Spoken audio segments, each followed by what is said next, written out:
My children deliberately forgot about me for 10 straight years. I kept calling. I kept sending checks. I kept driving hours to visit them just to see a closed door. I grew tired. I grew cold. And finally I decided to stop. I changed my full name, I sold my estate, and I disappeared without a trace. 3 months later, when my son called my old number begging for a bailout, the man he was looking for was already dead to him. If you were listening to this story, please subscribe to the channel and leave a comment telling me which city you are watching from. Your support helps me share these stories of survival and dignity. Now, let me tell you how a father turned into a ghost. My name is Garrison Ford. I am 70 years old. For 40 years, I worked as a lead urban planner, helping to design the very skyline of Boston. I built foundations for skyscrapers, and I thought I had built a strong foundation for my family. But as I sat in the cab of my rusted 1998 Ford pickup truck on Christmas Eve, I realized I had built my house on sand. The blizzard was relentless. The snow was coming down in sheets, thick and heavy, burying the highway under a blanket of white. I had been driving for 4 hours. My heating system was broken, and the cold was seeping through my coat, settling into my bones, making my arthritis flare up with a sharp, stinging pain. But I did not care about the cold. In the passenger seat next to me sat a box wrapped in red paper. Inside was a vintage train set, hand-carved from oak. It was for my grandson, Leo, whom I had not seen since he was a baby. I told myself this time would be different. It was Christmas after all. The season of forgiveness, the season of family. Surely my son Preston would not turn his own father away in a storm like this. I turned onto the private road leading to the estate.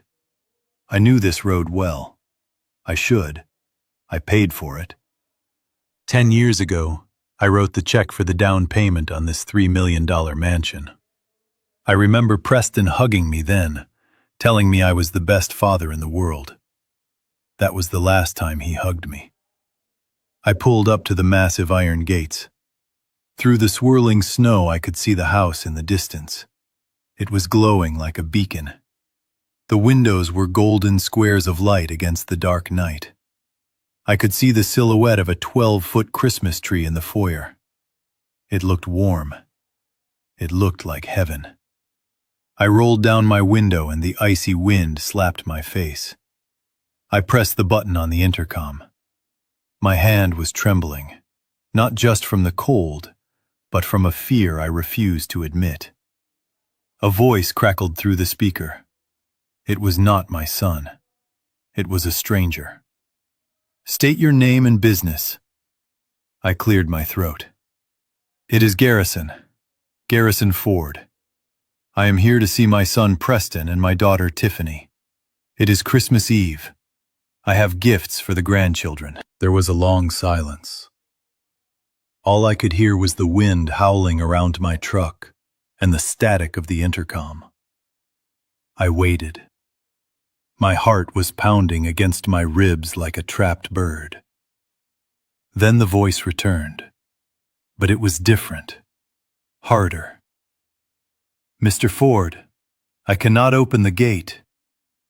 I frowned. "What do you mean you cannot open the gate? It is freezing out here." "Just call Preston. Tell him his father is here." "I have my orders, sir."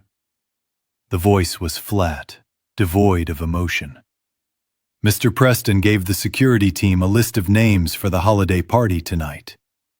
He explicitly stated that no one outside of that list is to be admitted." I felt a flush of heat rise up my neck. "I am not a guest. I am his father. Check the list again." "I do not need to check the list, sir."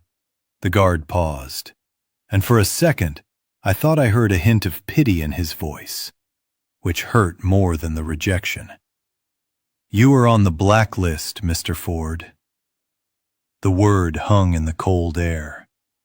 Blacklist. As if I were a stalker. As if I were a criminal. "Please," I stammered, my pride crumbling. "Just let me drive up to the door.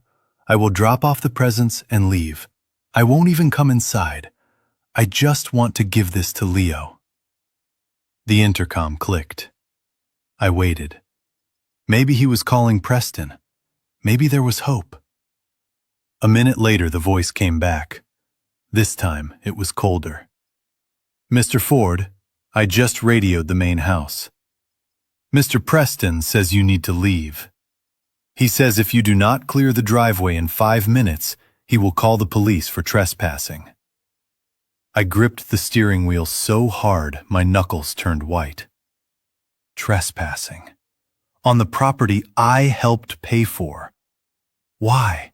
I whispered to the cold plastic box. "Why is he doing this?"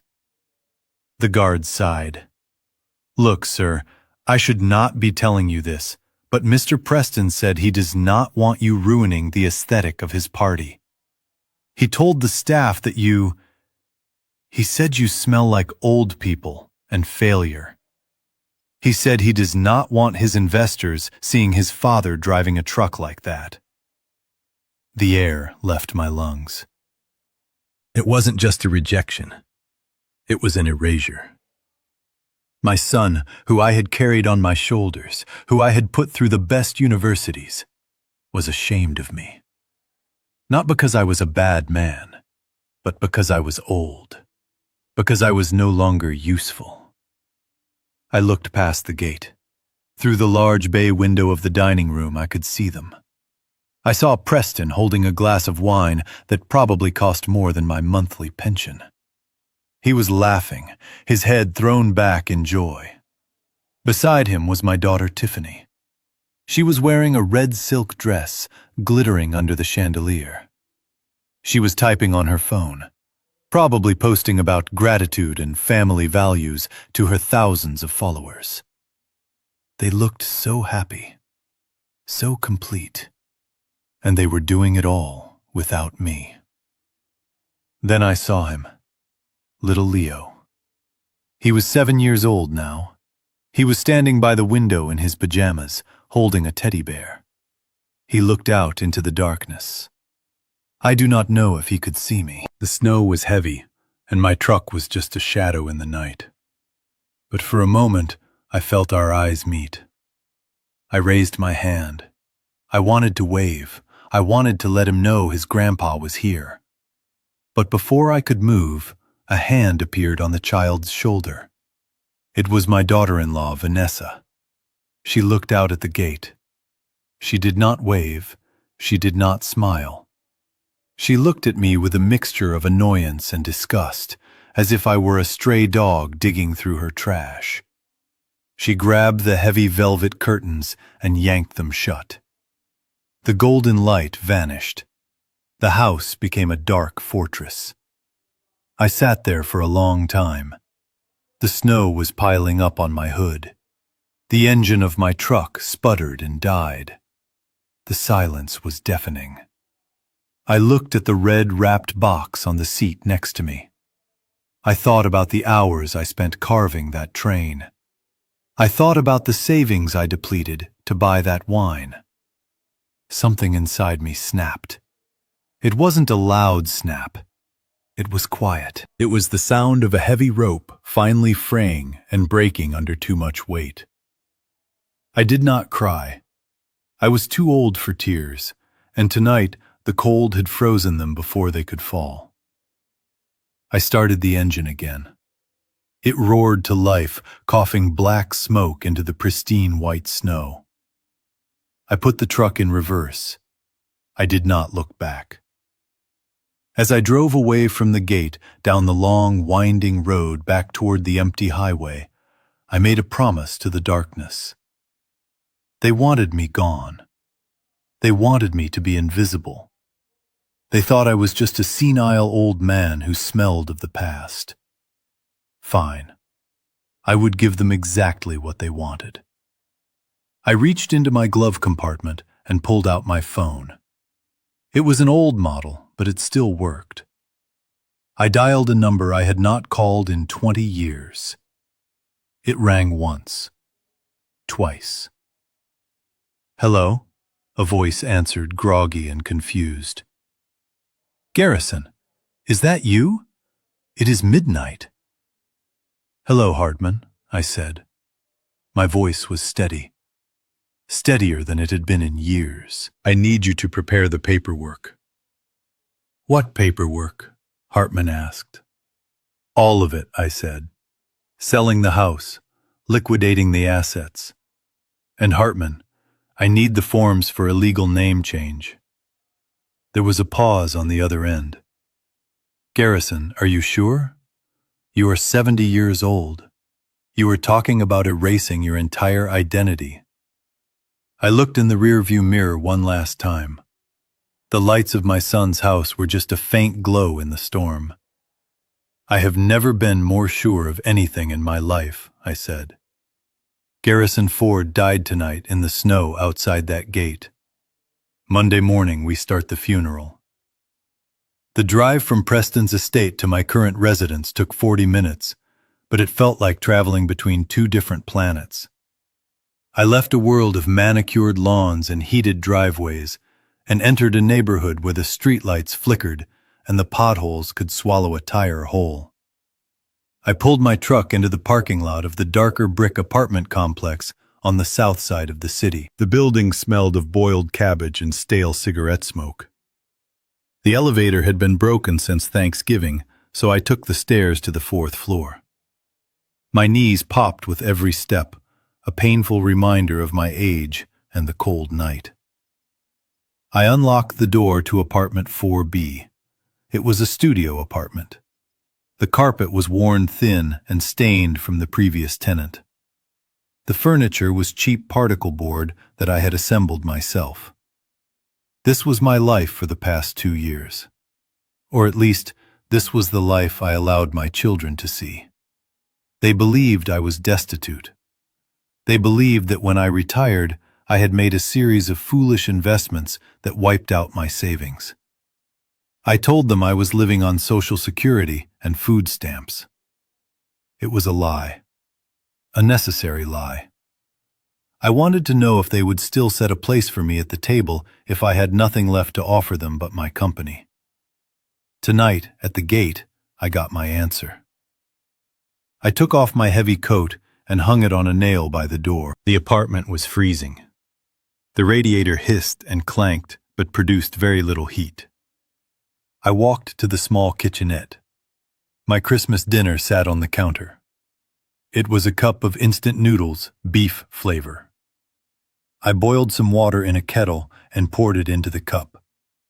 I watched the steam rise, curling in the cold air like a ghost. I stirred the noodles with a plastic fork. This was the reality my children thought I deserved. They knew I lived here. They had never visited, not once. They sent texts on my birthday with vague promises of catching up soon, but they never came. They were too afraid that the smell of poverty might cling to their designer clothes. I sat down at the small, wobbly table and looked at my phone. The screen was cracked. I had one more call to make. I knew it was foolish. I knew it was masochistic. But a father's hope is a stubborn thing. It does not die easily. It has to be killed. I dialed Mallory. Mallory was my youngest, my little princess. When she was a teenager, she used to sit on the floor and tell me about her dreams of becoming a fashion designer. I paid for her design school in Paris. I paid for her first studio in New York. I paid for the runway shows that no one attended. I supported her every whim because I believed in her. Now she was 35 years old, living in Miami, and calling herself an influencer. The phone rang for a long time. I was about to hang up when the line connected. The sound that blasted through the speaker was deafening.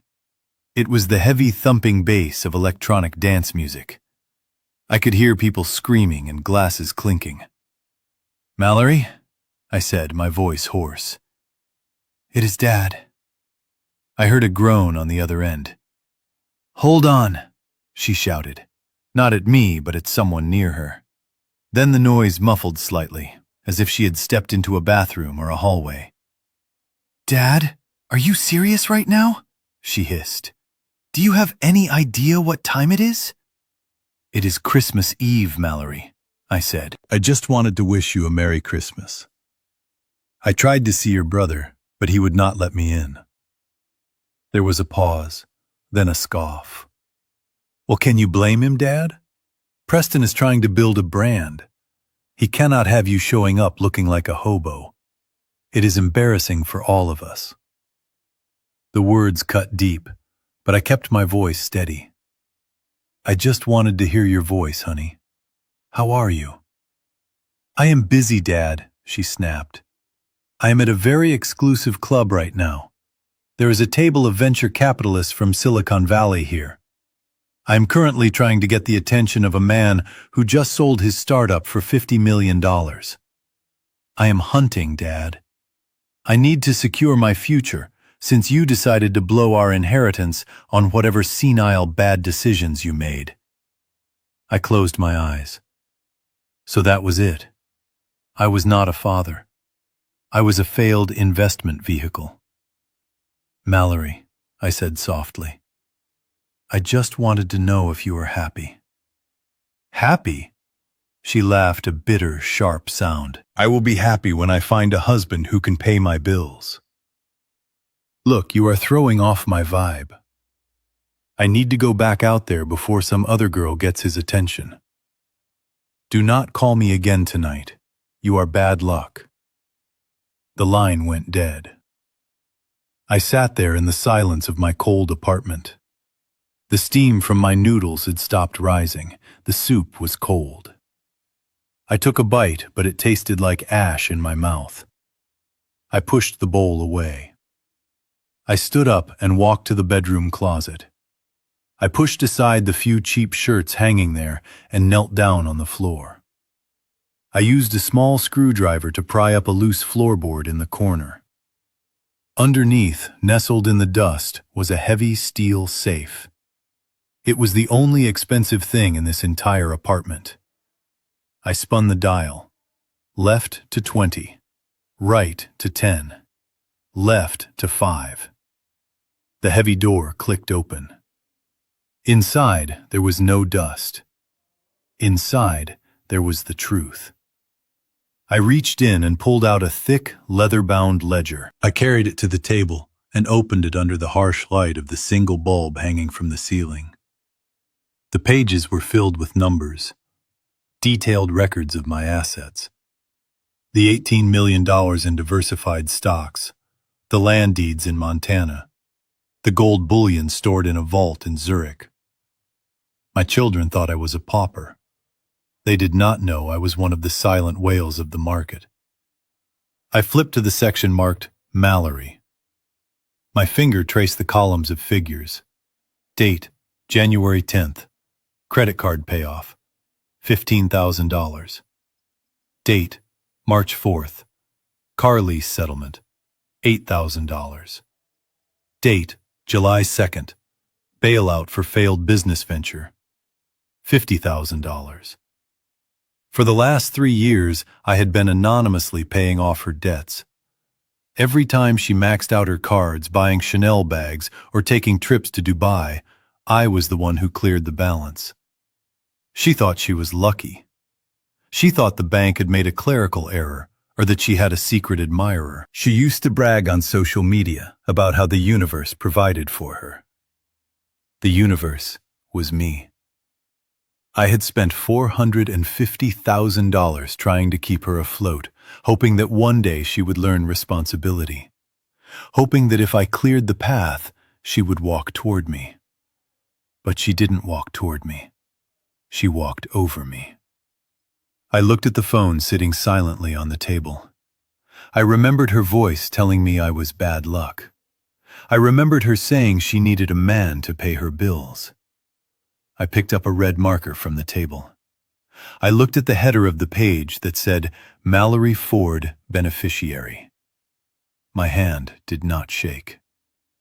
I felt a strange sense of calm, a cold clarity that I had not felt in years. I drew a thick red line through her name.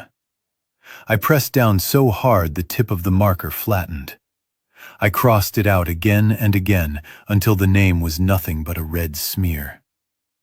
Next to the ruined name, I wrote a note in my neat architectural handwriting.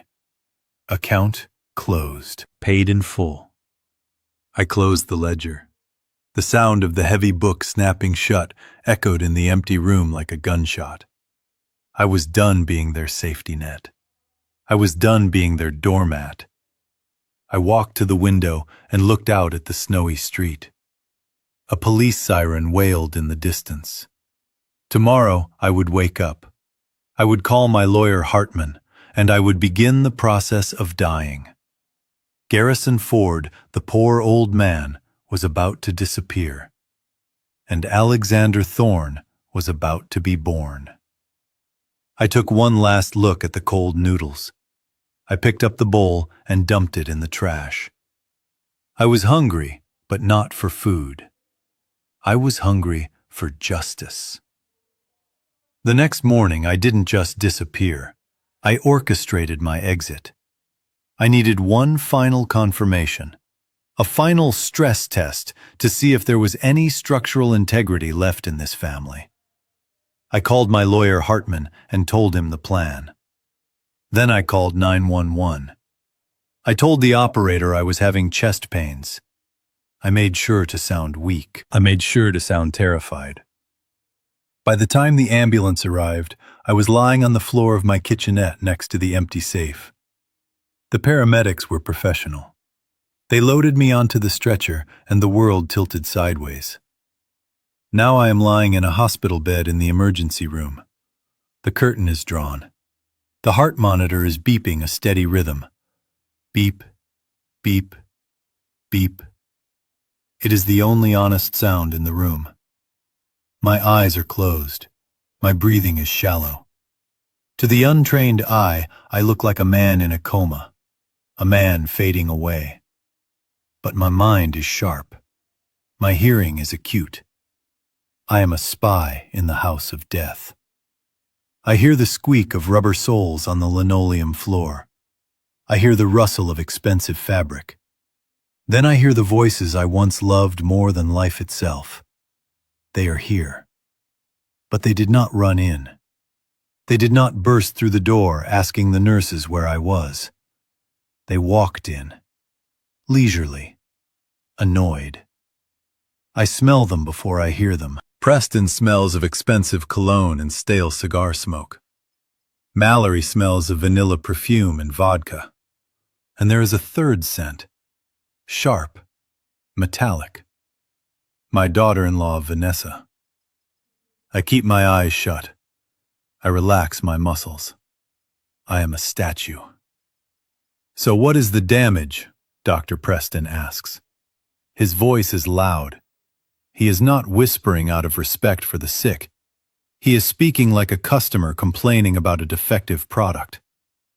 The doctor is a friend of Hartman. He is in on the play. He clears his throat. Mr. Ford has suffered a severe ischemic event. He is currently unresponsive. We are running tests, but at his age the prognosis is guarded. He might wake up in an hour. He might never wake up. There is a silence. I wait for the gasp. I wait for the sob. I wait for someone to say, "Please save him, he is my father." Instead, I hear Preston shift his weight. Okay, but let us cut to the chase. Does the old man have life insurance? My heart actually skips a beat on the monitor. Beep, beep. I am sorry, the doctor says, his voice tightening. I am a physician, not a financial advisor. I am focused on his survival. Yeah, sure, survival, Preston scoffs. Look, Doc, we just need to know what we are dealing with. If he needs long-term care like a nursing home, who is paying for it? Because I can tell you right now, my liquidity is tied up in assets. I cannot drain my accounts to keep a vegetable watered. I feel a hand touch the bed rail. It is Mallory. He barely has any money left, she says. Her voice is bored. She sounds like she is scrolling through her phone while she talks. I went to his apartment to find his insurance card. The place is a dump.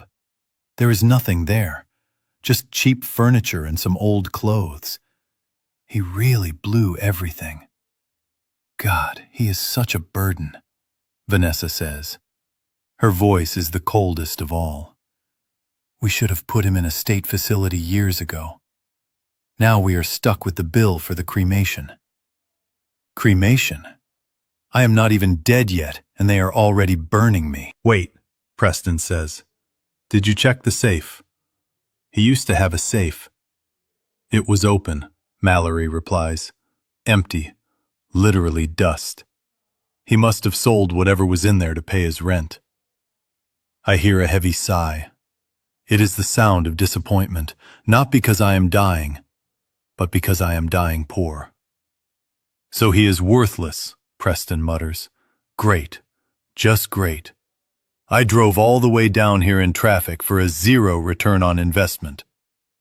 Excuse me, the doctor interrupts, and I can hear the disgust in his tone. Do you want to say goodbye? He can still hear you. Hearing is the last sense to go. There is a pause. I do not think so, Preston says. Just call us if he, expires. We have a brunch reservation at noon. Wait, Vanessa whispers. I hear her step closer to the bed. I feel her breath near my face. She is looking at me, examining me. She leans in. Her voice is a hiss meant only for the family. Honestly, it would be a mercy if he just let go. He is 70. He had a good run. If he wakes up drooling and paralyzed, who is going to change him? Not me. I hope he goes fast. It saves on diapers. The room goes silent. Even Preston and Mallory do not respond to that. It is naked cruelty. It is the truth stripped of all pretense. They stand there for another minute. I count the seconds. 1, 2, 3. Then I hear footsteps walking away. Let us go, Preston says. I need a drink. They leave. The curtain swishes shut. The footsteps fade down the hallway. I open my eyes. The hospital room is white, sterile, clean. The doctor is looking at me. He looks pale. He looks shocked. Mr. Ford, he whispers, I am so sorry. I have seen bad families, but that was... I sit up. I pull the oxygen tube from my nose. The beeping of the monitor speeds up, matching the rage that is finally boiling over in my blood. Do not be sorry, doctor, I say. My voice is strong, stronger than it has been in a decade. Be a witness. I swing my legs over the side of the bed. My feet touch the cold floor. They wanted a dead man. They wanted an inheritance. They wanted to be free of the burden. I stand up. I walk to the window and look down at the parking lot. I see them walking to Preston's luxury SUV. They are laughing. Mallory is checking her makeup in the side mirror. Preston is checking his watch. They think they are driving away from a tragedy. They have no idea they are driving away from a war. Doctor, I say, turning back to the physician. Discharge me. But sir, you were supposed to be... I cut him off. Garrison Ford died in this bed 10 minutes ago.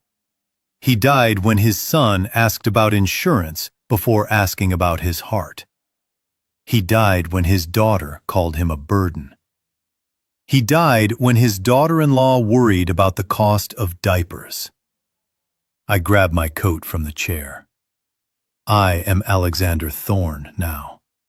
And Alexander Thorne has a funeral to plan. I walk out of the room. I do not limp. I do not look back. The man they just left for dead is about to become their worst nightmare. And the best part is, they won't even see me coming. I lay there in the hospital bed, trapped in a prison of my own making. My eyes were closed, but my mind was wide open, screaming in the silence. The doctor had returned to the room. I could hear the rustle of papers, the click of a ballpoint pen, and the heavy shuffling of feet. The air in the room felt thick, suffocating. Not because of the ventilation, but because of the sheer density of the betrayal happening around me. "I need you to look at this form," the doctor said. His voice was grave, professional, but I detected a hint of hesitation. "This is the Do Not Resuscitate Order, or DNR. In the event that your father goes into cardiac arrest or stops breathing, we need to know what you want us to do. Do we intervene with chest compressions and intubation, or do we let nature take its course?" The silence that followed was shorter than a heartbeat. It was terrifyingly short. There was no discussion. There was no agonizing over the morality of the decision. There was no weeping. There was only the sound of Mallory sighing. A long, impatient sigh, as if she were waiting in line at a grocery store and the person in front of her was counting pennies. "Look, he is 70 years old," Mallory said. Her voice was steady, too steady. "He has lived a long life, right? If his heart stops, it means his body is done. Why should we force him back just to live as a vegetable? It seems cruel, doesn't it, Preston?" I felt a wave of nausea roll over me. Cruel. She used the word cruel. Cruel was buying her a pony when she was 6 and watching her neglect it. Cruel was paying for her 3 failed startups while she partied in Ibiza. Cruel was lying here, listening to my daughter rationalize my death because she did not want to deal with the inconvenience of my recovery. "Yeah," Preston chimed in. His voice was low, conspiratorial. "Plus, the cost of life support is astronomical. I mean, not that money is the issue, but we have to be practical. If we bring him back and he needs 24-hour care, that drains the estate. I mean, it drains his resources. We have to think about quality of life. His quality of life." I wanted to sit up and scream. I wanted to grab Preston by the collar of his expensive Italian suit and shake him until his teeth rattled. Quality of life. You were talking about the quality of your inheritance. You were calculating the return on investment of my death. The doctor spoke again. "So you are opting for the DNR? You understand that if I check this box and he flatlines, we will do nothing. We will let him go." "Give me the pen," Mallory said. The sound of that pen scratching against the paper was the loudest sound I had ever heard. It sounded like a knife carving through bone. Scratch, scratch, scratch. "There. It is signed," she said. "No machines, no heroics. If he goes, he goes." It is what he would have wanted. She lied. She lied to the doctor. She lied to the world. And she lied to the man she thought could not hear her. I never wanted to give up. I fought for everything I had. I fought to build my career. I fought to raise them after their mother died. I never surrendered. And now she was surrendering for me, not out of mercy, but out of greed. "Okay," the doctor said. "I will file this." I waited until the doctor left the room. My heart was hammering against my ribs, a frantic rhythm of rage and grief. I knew I had to act. I had to look them in the eye one last time. I needed to see the mask they wore when they thought I was watching. I let out a low groan, a theatric, painful sound. I fluttered my eyelids rapidly, then opened them halfway. The reaction was instantaneous. It was like watching a light switch flip. "Oh my God, Dad!" Mallory gasped. Her voice jumped an octave, instantly transforming from the cold executioner to the concerned daughter. She rushed to the side of the bed and grabbed my hand. Her palms were clammy. "Dad, can you hear me?" Preston asked, leaning over me, his face a mask of exaggerated worry. I looked at them. I looked at the tears welling up in Mallory's eyes. They were fake. I knew they were fake, because I had just heard her sign my death warrant without shedding a single drop. I looked at Preston's furrowed brow. It was a performance. A performance for the nurses, for the cameras, in their own minds, for the narrative they would tell their friends at the country club. I am awake, I croaked, making my voice sound weak and confused. "Oh, Daddy, you scared us so much," Mallory cried, squeezing my hand. "We thought we lost you. We have been standing here praying for you to wake up." Praying. The only thing she prayed for was a quick end and a fast probate process. "We are here, Dad," Preston said, patting my shoulder. "We are right here. We are not going anywhere. We love you so much. I love you so much." The words hung in the air like toxic smoke. How many times had I heard those words before and believed them? How many checks had I written because of those words? How many times had I forgiven their neglect because I thought deep down, beneath the selfishness, there was love? But there was no love. There was only hunger. They were vultures circling a carcass, waiting for the meat to stop moving. I looked at Vanessa standing at the foot of the bed. She wasn't crying. She was just watching me with a tight smile. A smile that said, "Damn, he is still alive." I closed my eyes again, pretending to drift back into sleep. I could not look at them anymore. The disgust was rising in my throat like bile. "Rest, Dad," Mallory whispered, stroking my hair. "Just rest. We will take care of everything." Yes, they would take care of everything. They would take care of selling my apartment. They would take care of liquidating my few remaining assets. They would take care of burying me in the cheapest plot they could find, so they could split the difference. As I lay there listening to their hushed whispers about lunch plans, I made a decision. A final, irreversible decision. Garrison Ford had to die. If I stayed Garrison Ford, I would eventually become the burden they feared. I would become the victim they wanted. They would control my medical decisions. They would put me in a home. They would strip me of my dignity bit by bit until there was nothing left but a shell. But if Garrison Ford died, then Alexander Thorne could live. Alexander Thorne would have no children. He would have no emotional tethers. He would have no weakness. I felt a strange sense of peace settle over me. The pain of the betrayal was still there, sharp and agonizing. But it was no longer paralyzing. It was fuel.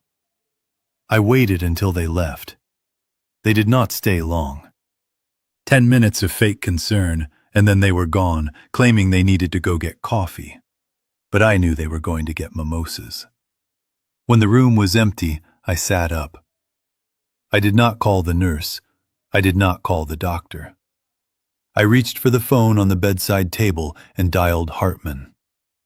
"Hartman," I said, my voice cold and hard as the steel of the safe I had left behind.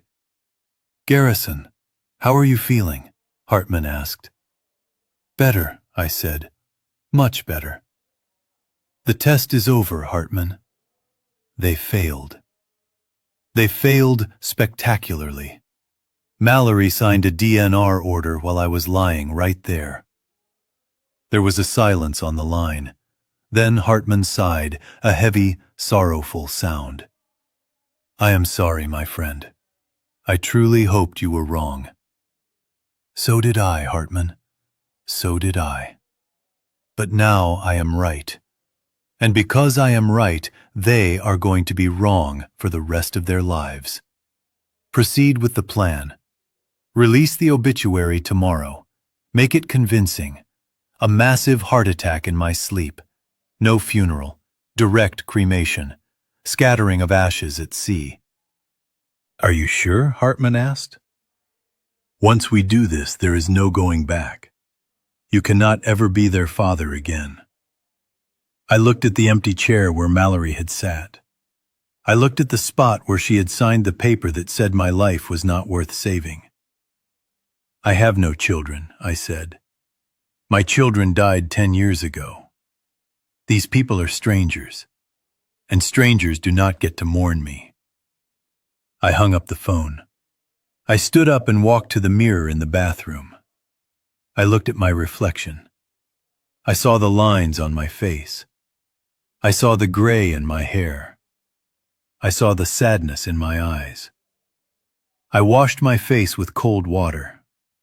I scrubbed hard as if I could wash away the old man. As if I could scrub away the father who loved too much and received too little. When I looked up, the sadness was gone. In its place was ice. Goodbye, Garrison, I whispered to the reflection. Rest in peace. I walked out of the bathroom. I got dressed in the clothes I had hidden in the bag under the bed. A sharp black suit. A new watch. Leather shoes. I walked out of the hospital room. I walked past the nurse's station. No one stopped me. To them, I was just another visitor. I walked out into the cold, bright winter day. The sun was shining on the snow, blindingly white. I took a deep breath. The air tasted clean. It tasted like freedom. It was day 1 of year 0. 3 hours after walking out of the hospital, I walked into the headquarters of First National Bank. I was not wearing the thrift store coat anymore. I was wearing a charcoal gray suit that cost $3,000 and a pair of Italian leather shoes that clicked sharply against the marble floor. I did not look like a man who had just died. I looked like a man who owned the building. And in a way, I did. I bypassed the teller's line. I walked straight to the executive elevator. The security guard stepped forward to stop me, but I just looked at him. I gave him a look that said I could have his job and his boss's job by lunchtime. He stepped back. I went up to the top floor, the office of Mr. Henderson, the regional vice president.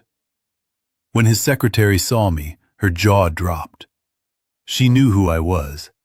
She knew I was the bank's largest private depositor, a status I had kept hidden from my family for decades. Mr. Ford, she stammered, we didn't have you on the schedule. I don't need a schedule, I said, walking past her. I pushed open the heavy oak doors to Henderson's office. He was on the phone, laughing. When he saw me, the laughter died in his throat. He dropped the receiver. Garrison, he gasped. My God, you look different. I look like I woke up, Henderson, I said, taking a seat opposite his massive mahogany desk. I did not shake his hand. Close the door and turn off the recording device. He scrambled to obey. His hands were shaking. He knew why I was here. For years, he had been the custodian of my blind trusts. He was the only one who knew the true extent of my wealth. And he was the one who who was supposed to protect it. I want a full audit, Henderson, I said, my voice low and dangerous. Right now. I want to see every transaction made by my children under the power of attorney I foolishly granted them for emergencies. Henderson swallowed hard. He wiped sweat from his forehead with a handkerchief. Garrison, he said, his voice trembling, you have to understand. Preston came in here with legal documents. He said you were incapacitated. He said you were losing your mind. He claimed he needed to manage the funds for your care. Show me, I said. He typed on his computer, the printer whirred. He handed me a stack of papers. I began to read, and with every page, the knife in my back twisted deeper. I started with the account labeled Leo's Education Trust. I had set this up the day my grandson was born. I put $2 million in it. It was meant to ensure that no matter what happened, Leo would go to the best schools in the world. It was untouchable. Or so I thought. I looked at the balance, $45.12. I felt a roar of rage build in my chest, so powerful I thought it would crack my ribs. Where is it? I whispered. Where is the money, Henderson? Henderson looked down at his shoes. It was a withdrawal authorized by Preston Ford 6 months ago. He liquidated the entire portfolio. He said he had a sure thing. I looked at the transfer details. It went to an offshore exchange, a cryptocurrency wallet. He gambled it, I said. My voice was dead. He took his own son's future. He took the money meant for Leo's tuition and books, and he bet it on invisible magic coins. The market crashed last month, Henderson murmured. The wallet is empty, Garrison. It is all gone. I closed my eyes. I saw Leo standing at the window in his pajamas. My son didn't just forget me. He robbed his own child. He was not just a bad son. He was a monster. What else? I asked. Henderson hesitated. He pulled another file. This one was thicker. Mallory, he said. I opened it. It was a loan application. A massive loan. $300,000 for a custom McLaren sports car. Mallory doesn't have a job, I said. How did she qualify for this? She used you as a guarantor, Henderson said quietly. She brought in a letter of guarantee with your signature. It used your real estate holdings as collateral. She told us you wanted her to have a reliable vehicle for her business. I looked at the signature. It was a good forgery. But it was a forgery. The loop on the G was too wide. The slant was wrong. She forged my signature, I said. She committed a felony to buy a toy while I was eating instant noodles in a freezing apartment. Henderson looked sick. Garrison, we didn't know. The signatures looked authentic. We thought... You thought I was a senile old man who wouldn't notice, I snapped. You thought I was too busy dying to check the books. I stood up and walked to the window. I looked out at the city I had helped build. I felt cold, colder than the blizzard. This was not just greed. This was predation. They had stripped the flesh from my bones while I was still using them. They didn't just steal my money, Henderson, I said, staring at the skyline. They stole my honor.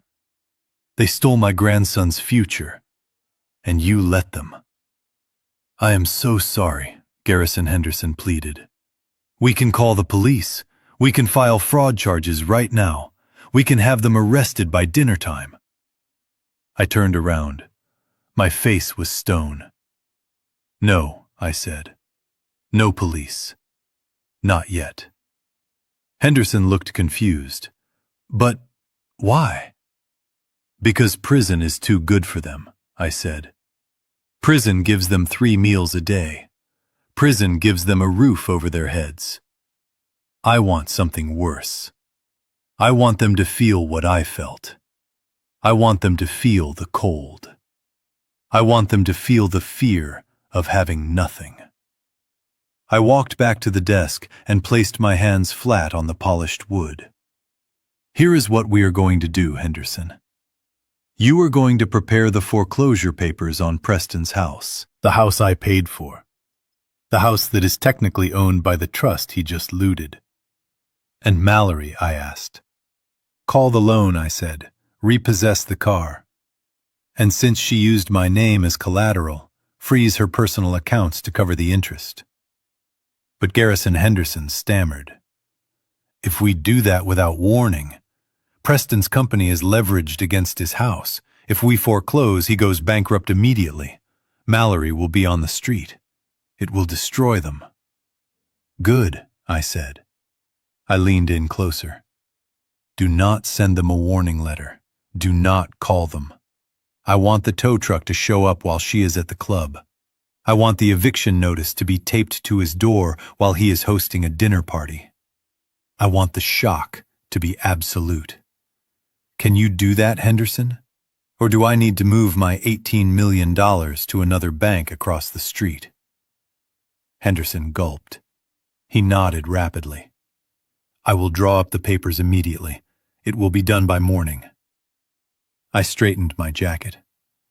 One more thing, I said. Yes, Garrison. When they come running to you, and they will come running, when they scream and cry and ask what happened, you tell them that the audit was automatic. You tell them that the system flagged the irregularities after the account holder's death. You tell them that Garrison Ford is dead, and his ghost is collecting debts. I walked to the door. I paused with my hand on the brass handle. And Henderson. Yes, sir? Move the remaining funds from the trust. Put them in a new account, under the name Alexander Thorne. Who is Alexander Thorne? Henderson asked. I smiled, a smile that didn't reach my eyes. He is the man who is going to watch them burn. I walked out of the bank. The wind was biting, but I didn't feel it. I felt heat, the heat of a bridge burning. And it was the most beautiful fire I had ever seen. The audit at the bank was the financial nail in the coffin, but I needed one more thing before I hammered it shut. I needed to say goodbye, not to my children, because I had already buried them in my mind, but to the only place on earth where I had ever truly been happy. I needed to see the house on Elm Street. It was the house where I had raised them. It was the house where I had nursed my wife through her long battle with cancer. When she passed away 5 years ago, I could not bear to live in the silence of those empty rooms, so I moved out. I let Preston move in. He had just gotten married to Vanessa and was complaining about rent prices in the city. I told him he could live there rent-free as long as he maintained the property and paid the property taxes. I never transferred the deed. It was still in my name. It was supposed to be a legacy for my grandchildren, a place where the family history would be preserved. I drove my rental car down the familiar street.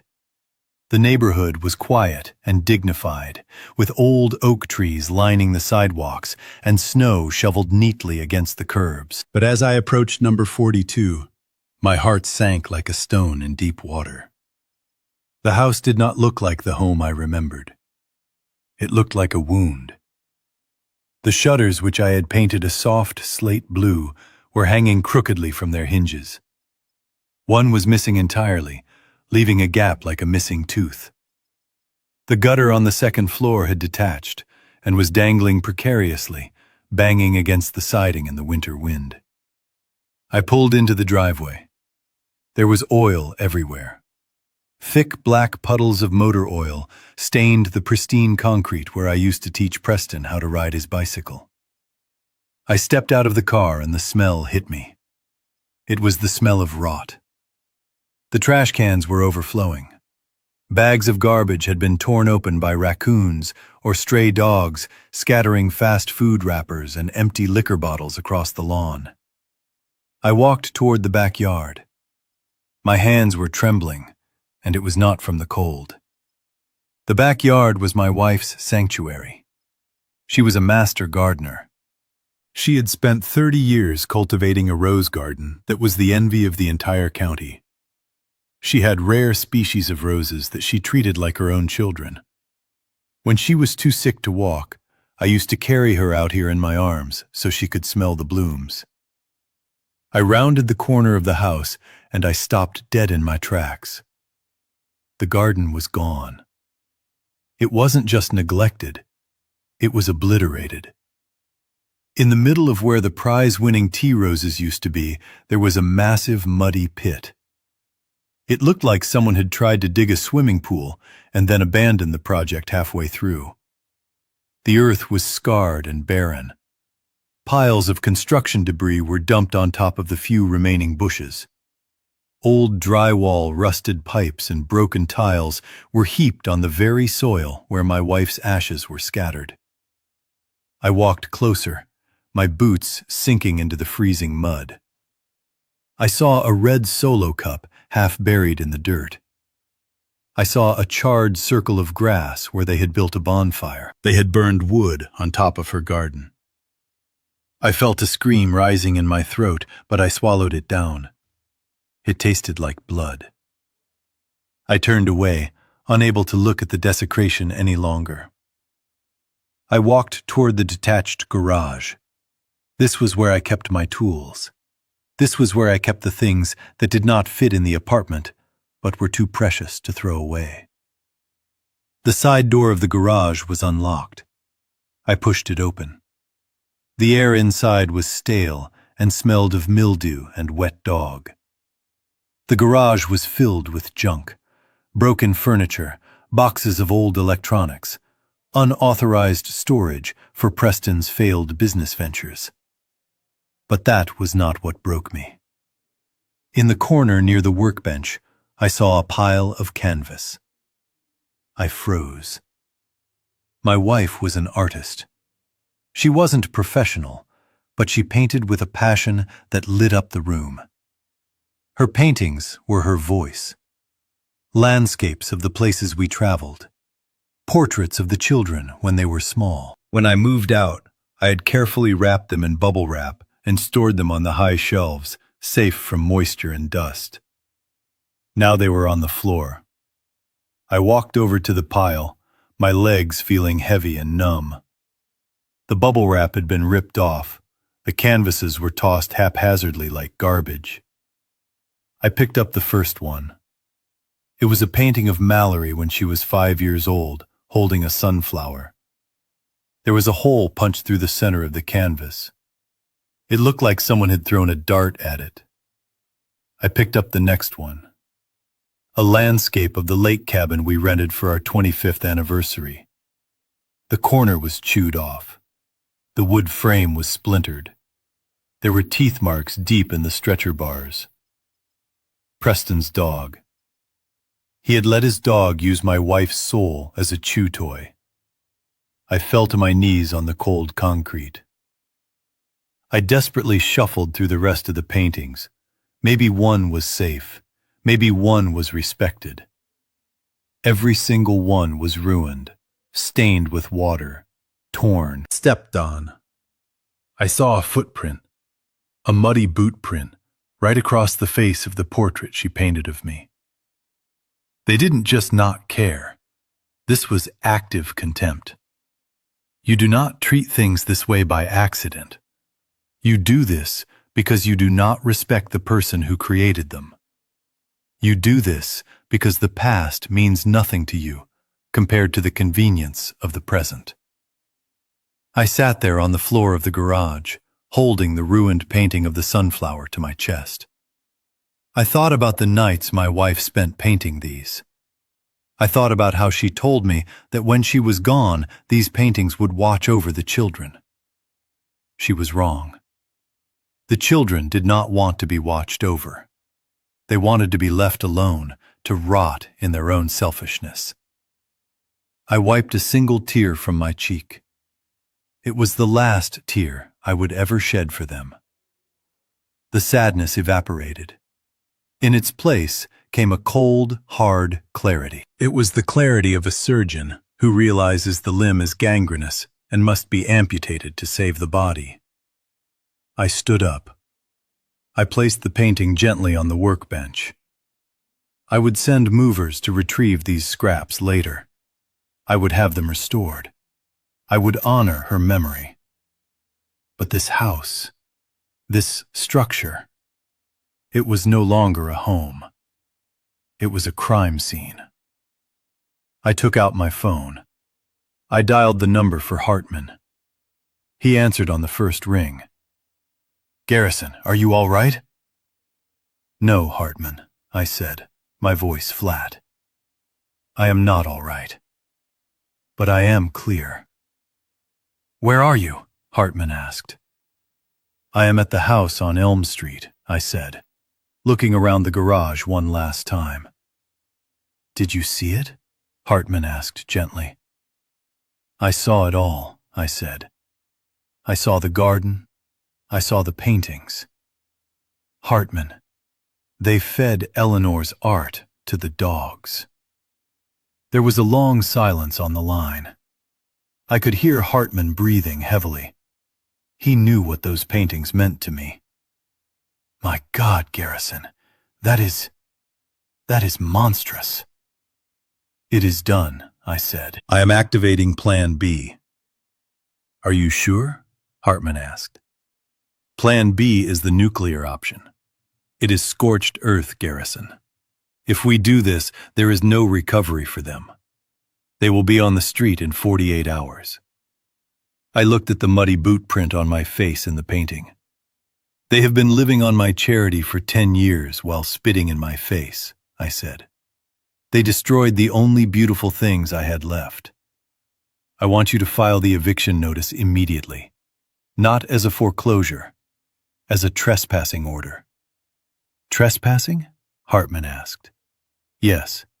They have no lease. They have no deed. They are squatters. I want the police to escort them out. I want them to carry their clothes in garbage bags. And Hartman?" "Yes, Garrison?" "I want the bulldozers here on Monday." "Bulldozers? You mean—" "I mean I am tearing it down," I said. "I am razing it to the ground.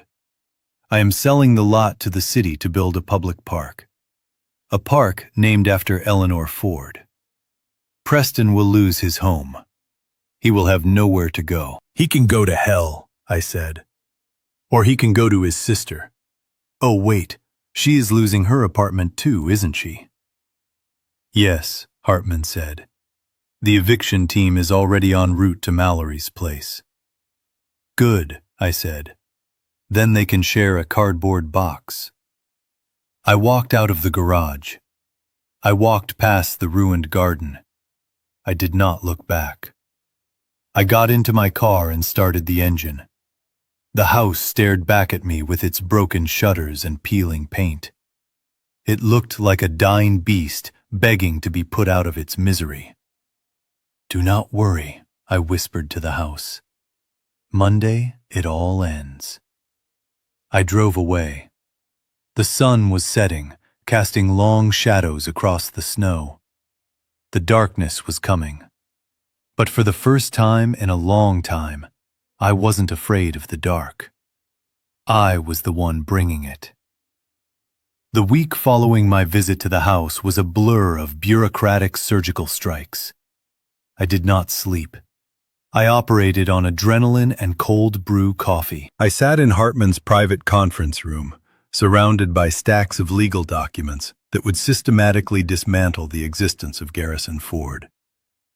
We worked in silence. The only sound was the rhythmic thumping of the stamp Hartman used to notarize page after page, and the hum of the high-speed shredder in the corner. We started with the money. $18 million is not easy to hide, but it is easy to move if you know the right channels. I sat at the mahogany table with my laptop open. My fingers hovered over the keyboard. On the screen was the dashboard for my primary brokerage account. It was the accumulation of 40 years of sweat, anxiety, and smart decisions. It was the safety net I had woven for a family that had cut the strings. I initiated the wire transfers. First went the blue chip stocks. Sold.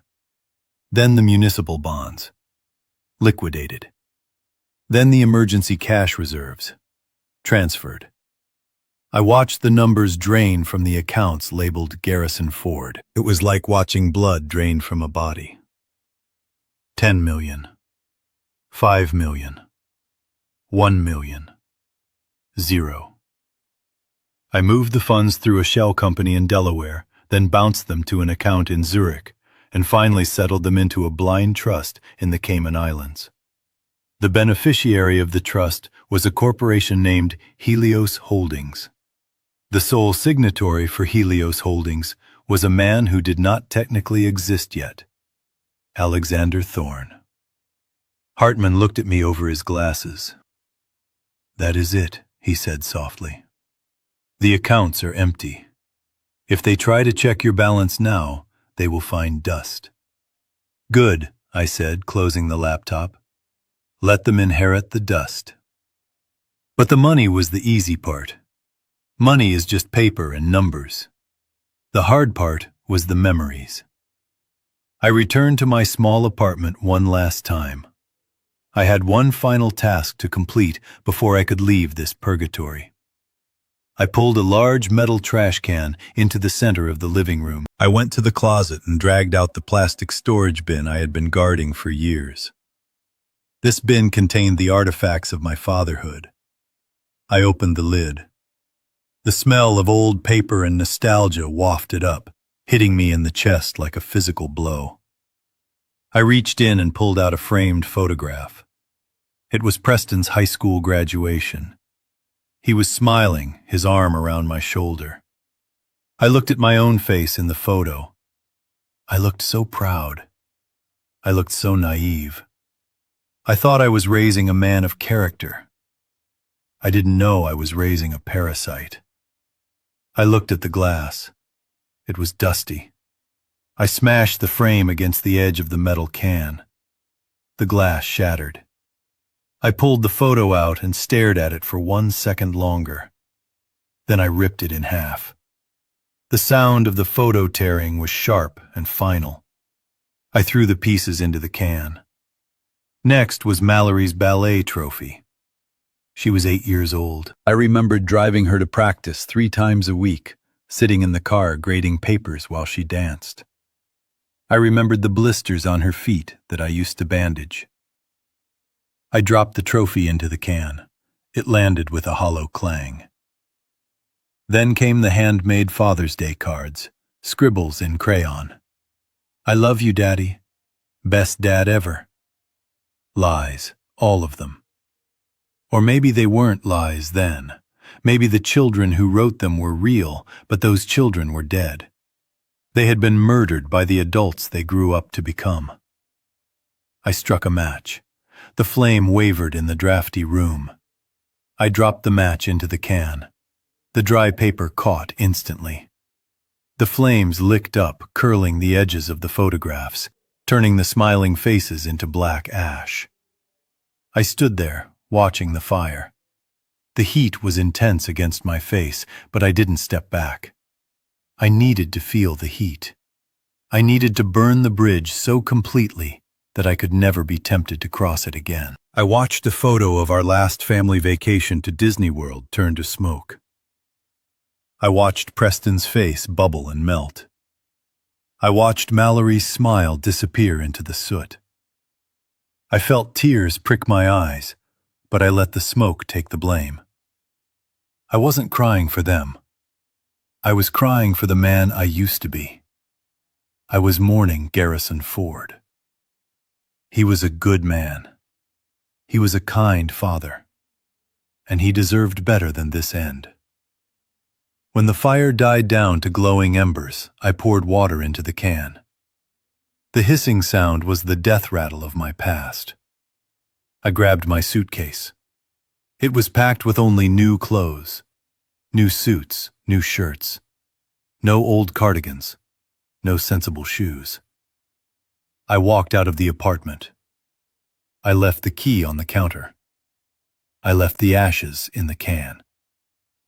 I took a cab to Hartman's office. He was waiting for me in the lobby. He was holding a thick manila envelope. "Is it done?" he asked. "It is done," I said. "There is nothing left." He handed me the envelope. I opened it. Inside was a dark blue passport. The gold lettering on the cover caught the light. I flipped it open. The photo was new. It was a photo I had taken last week. In the picture, I wasn't smiling. My eyes were steel gray. My jaw was set. It was the face of a man who owes nothing to anyone. I looked at the name printed next to the photo. Alexander Thorne. Date of birth remained the same, but the place of birth was listed as a small town in Nevada, where records were conveniently sparse. I ran my thumb over the laminated page. It felt cool and smooth. Garrison Ford is officially listed as deceased in the county records as of this morning, Hartman said quietly. The obituary runs tomorrow. Cardiac arrest. No service. I nodded. "And the children?" I asked. Hartman hesitated. "The foreclosure notices were posted an hour ago.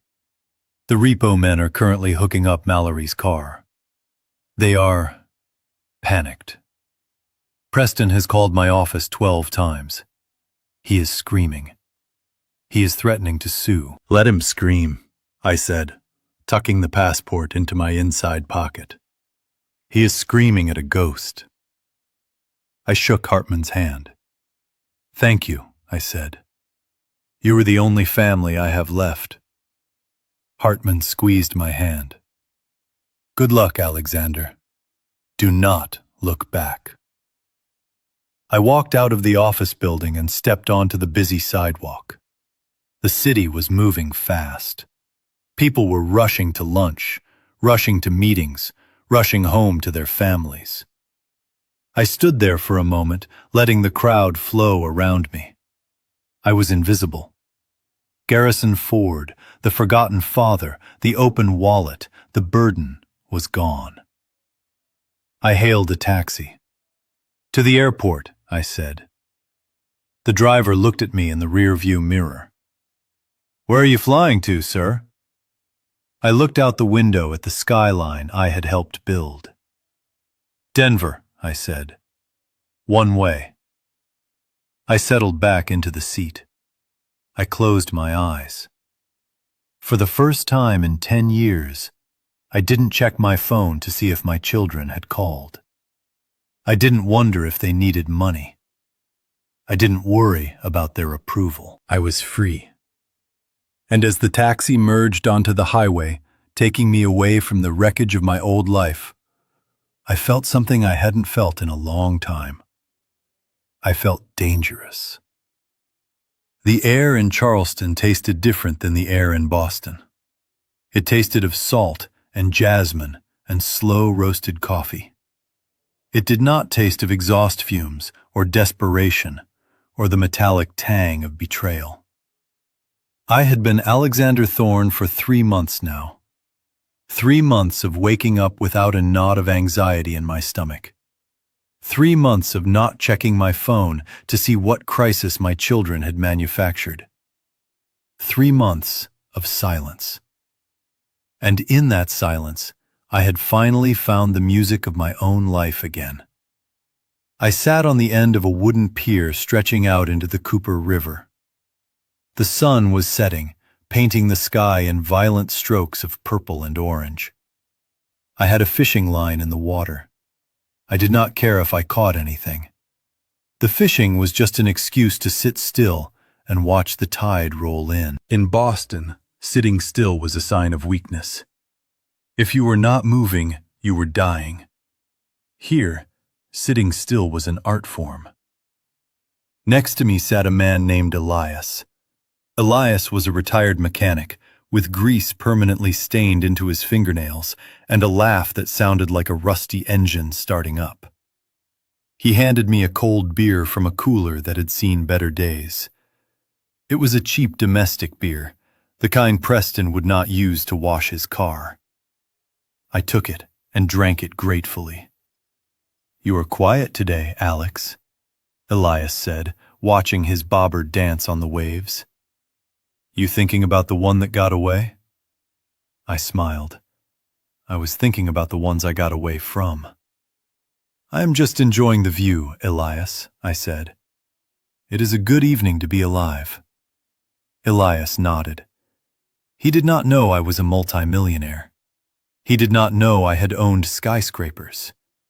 He thought I was a retired architectural draftsman living on a pension. He liked me because I listened to his stories about his grandkids. He liked me because I helped him fix his porch steps last week. He did not want anything from me. He did not want a loan. He did not want a connection. He just wanted a friend to watch the sunset with. It was the most honest relationship I had had in 10 years. I looked down at my hands. The arthritis that had plagued me in the cold north had receded in the humid southern heat. My hands were tan. I had lost weight not from stress, but from walking the cobblestone streets of this historic city. I looked 10 years younger. I felt 20 years younger. I lived in a small carriage house behind a larger historic mansion in the French Quarter. It was not big, but it was exquisite. I had filled it with books and simple, comfortable furniture. I had no television. I had no internet. I spent my days reading, walking, and learning to cook. I was discovering that money was not the source of happiness, but it was a magnificent tool for securing peace. I had enough money to never worry again, but I chose to live simply because simplicity was the ultimate luxury. I took a sip of the beer. It tasted better than the $1,000 wines Preston used to order just to impress the waiter. "So," Elias said, reeling in his line, "my granddaughter is having a birthday party on Sunday. She is turning 6. The wife made way too much potato salad. You should come by." I looked at him. A pang of old grief hit me, but it was duller now, like an old scar that aches when it rains.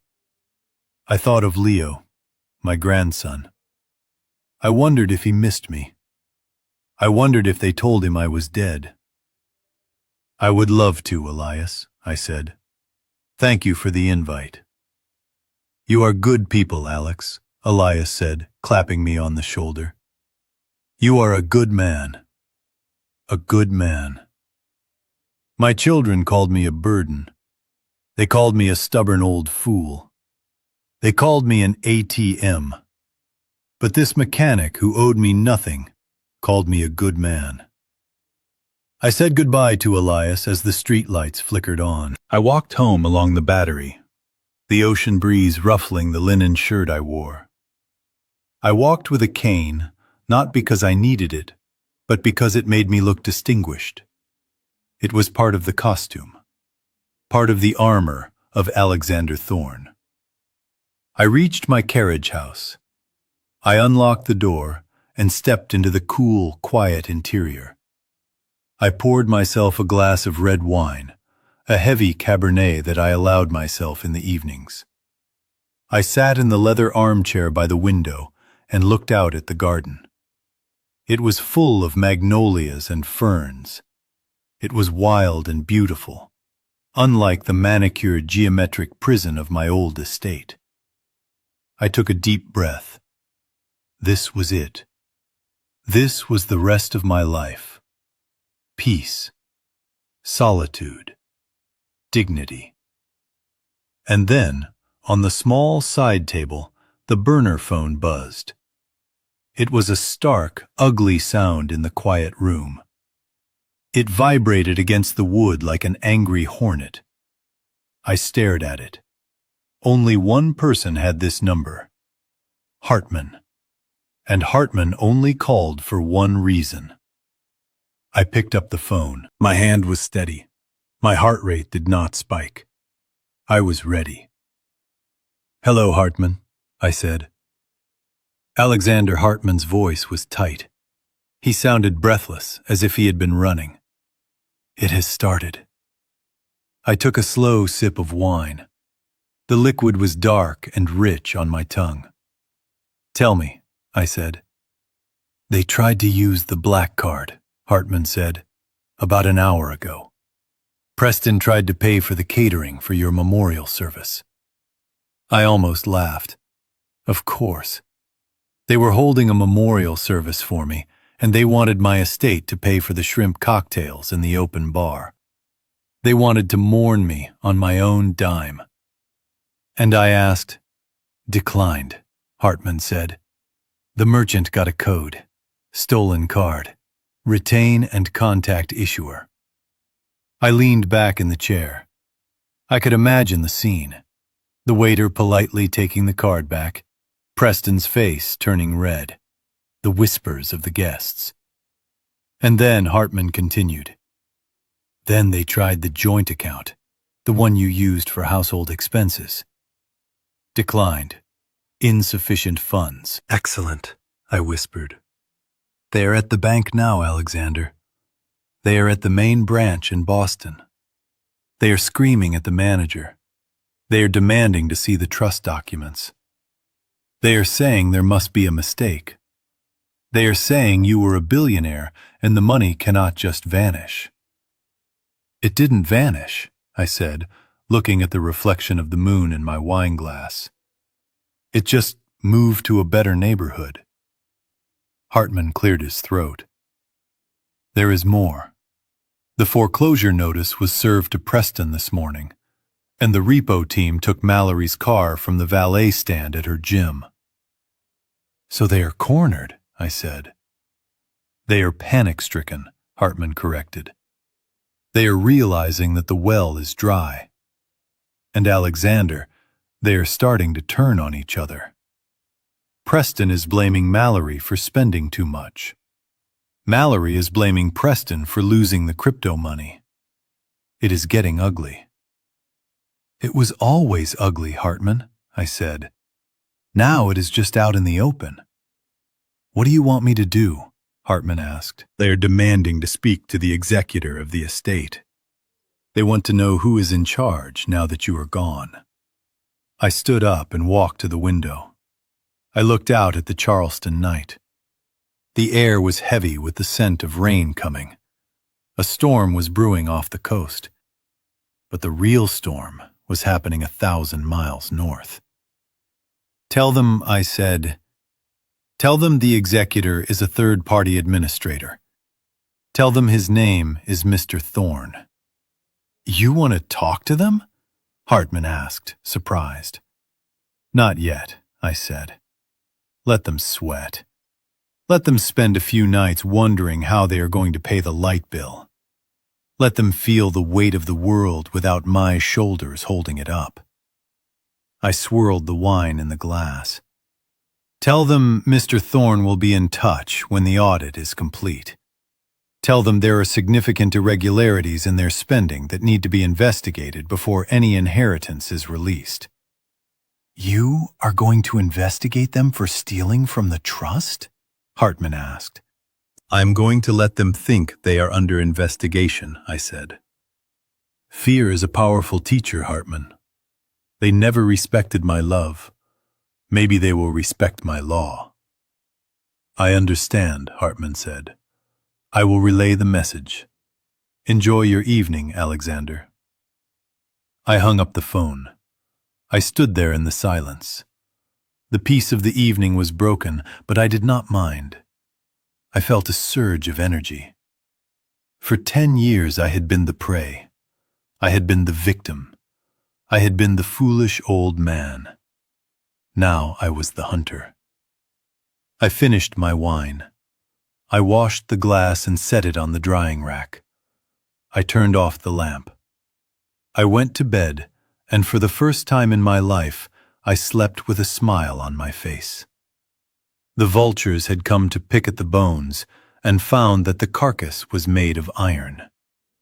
The game had officially begun. Hartman kept me informed of every development. He did not do this to be cruel. He did this because I needed to know that my plan was working. I needed to know that the lesson was being delivered with the precision of a surgical strike. The first blow had landed in the privacy of the bank manager's office, but the second blow was destined to be public. It was designed to shatter the illusion they had carefully crafted for the world.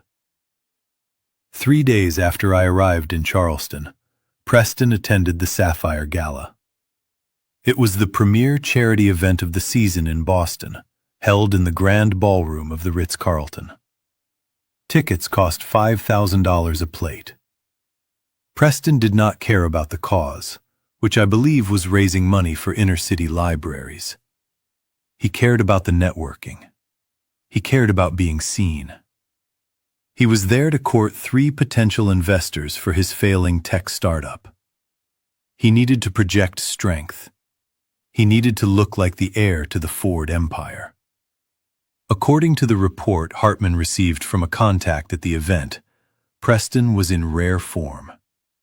He was wearing a tuxedo that cost more than my first car. He was ordering bottles of Dom Perignon for the table, loud and boisterous, playing the part of the benevolent tycoon. He was telling the investors about the massive inheritance that was about to clear probate. He was selling them a future that did not exist. Then the bill came. It was a tradition for Preston to pick up the tab for his table. It was his power move. The bill was $12,000, a drop in the bucket for the man he pretended to be.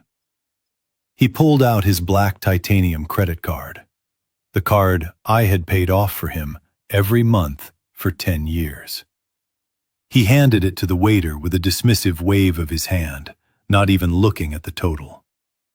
"Keep the change," he said, loudly enough for the table to hear. The waiter bowed and walked away. The investors smiled.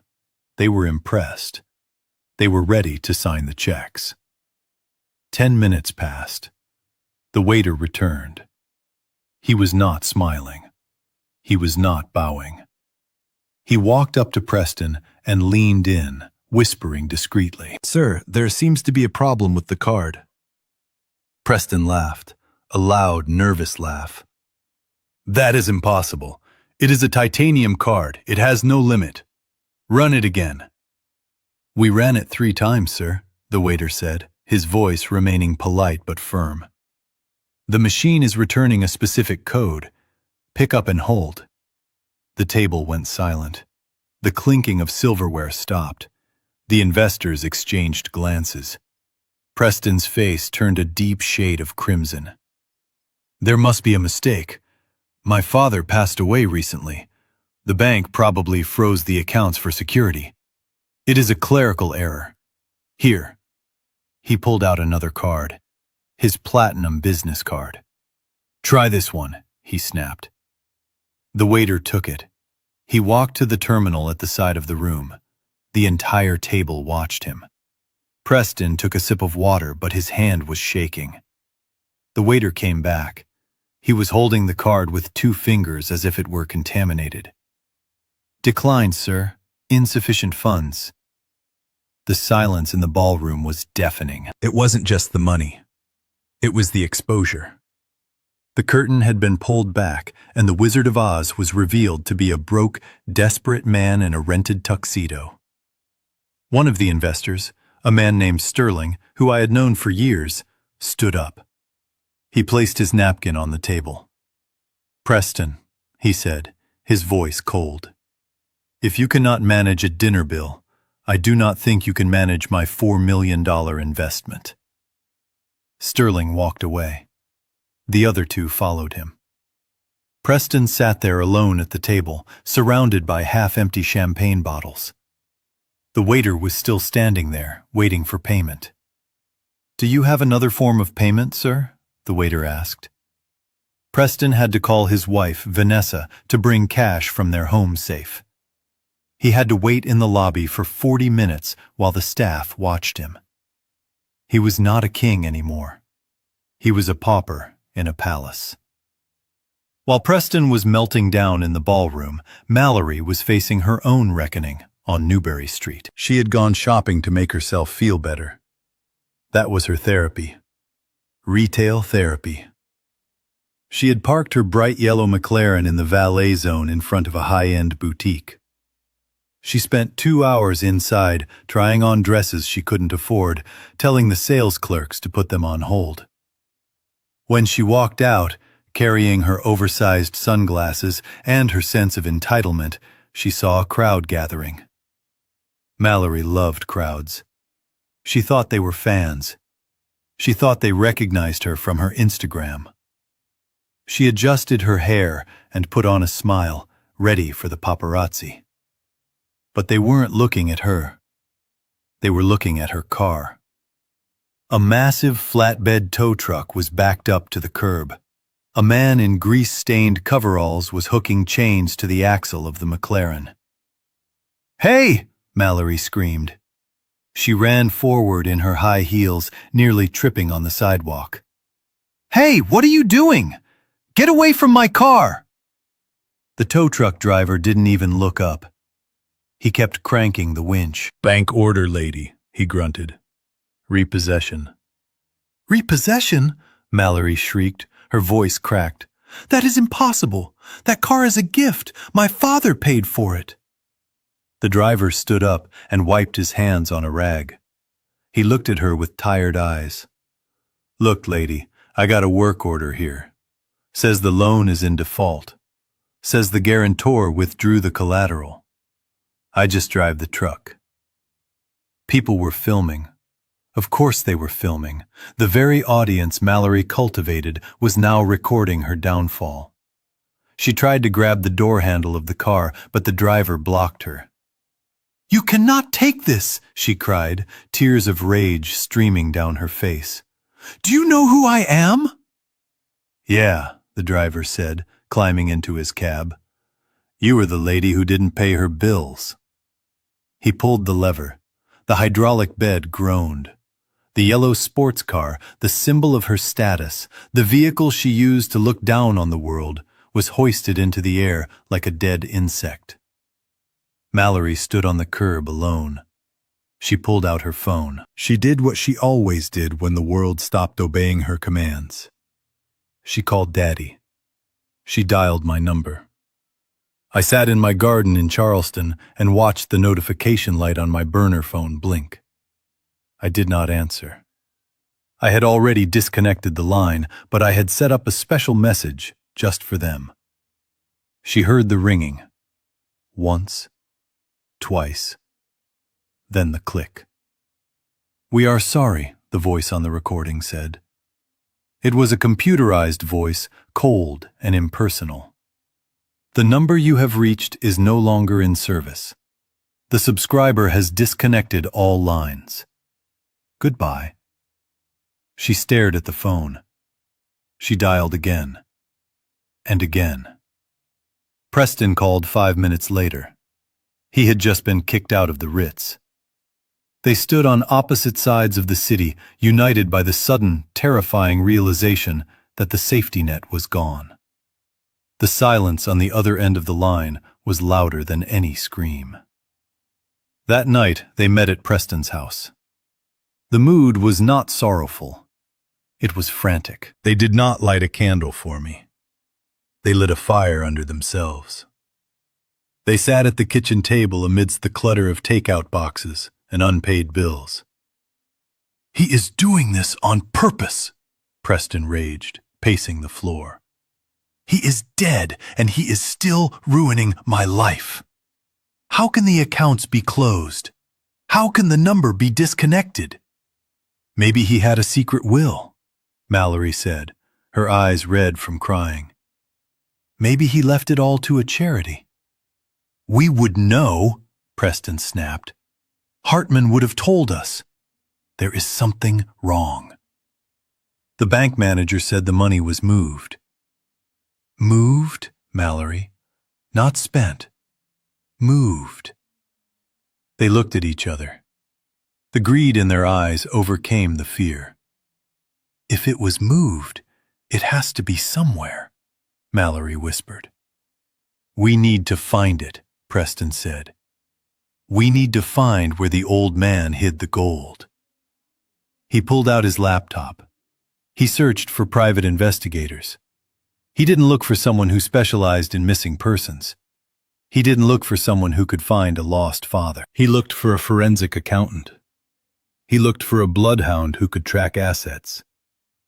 He found a man named Slater, a former IRS agent who had been fired for unethical conduct.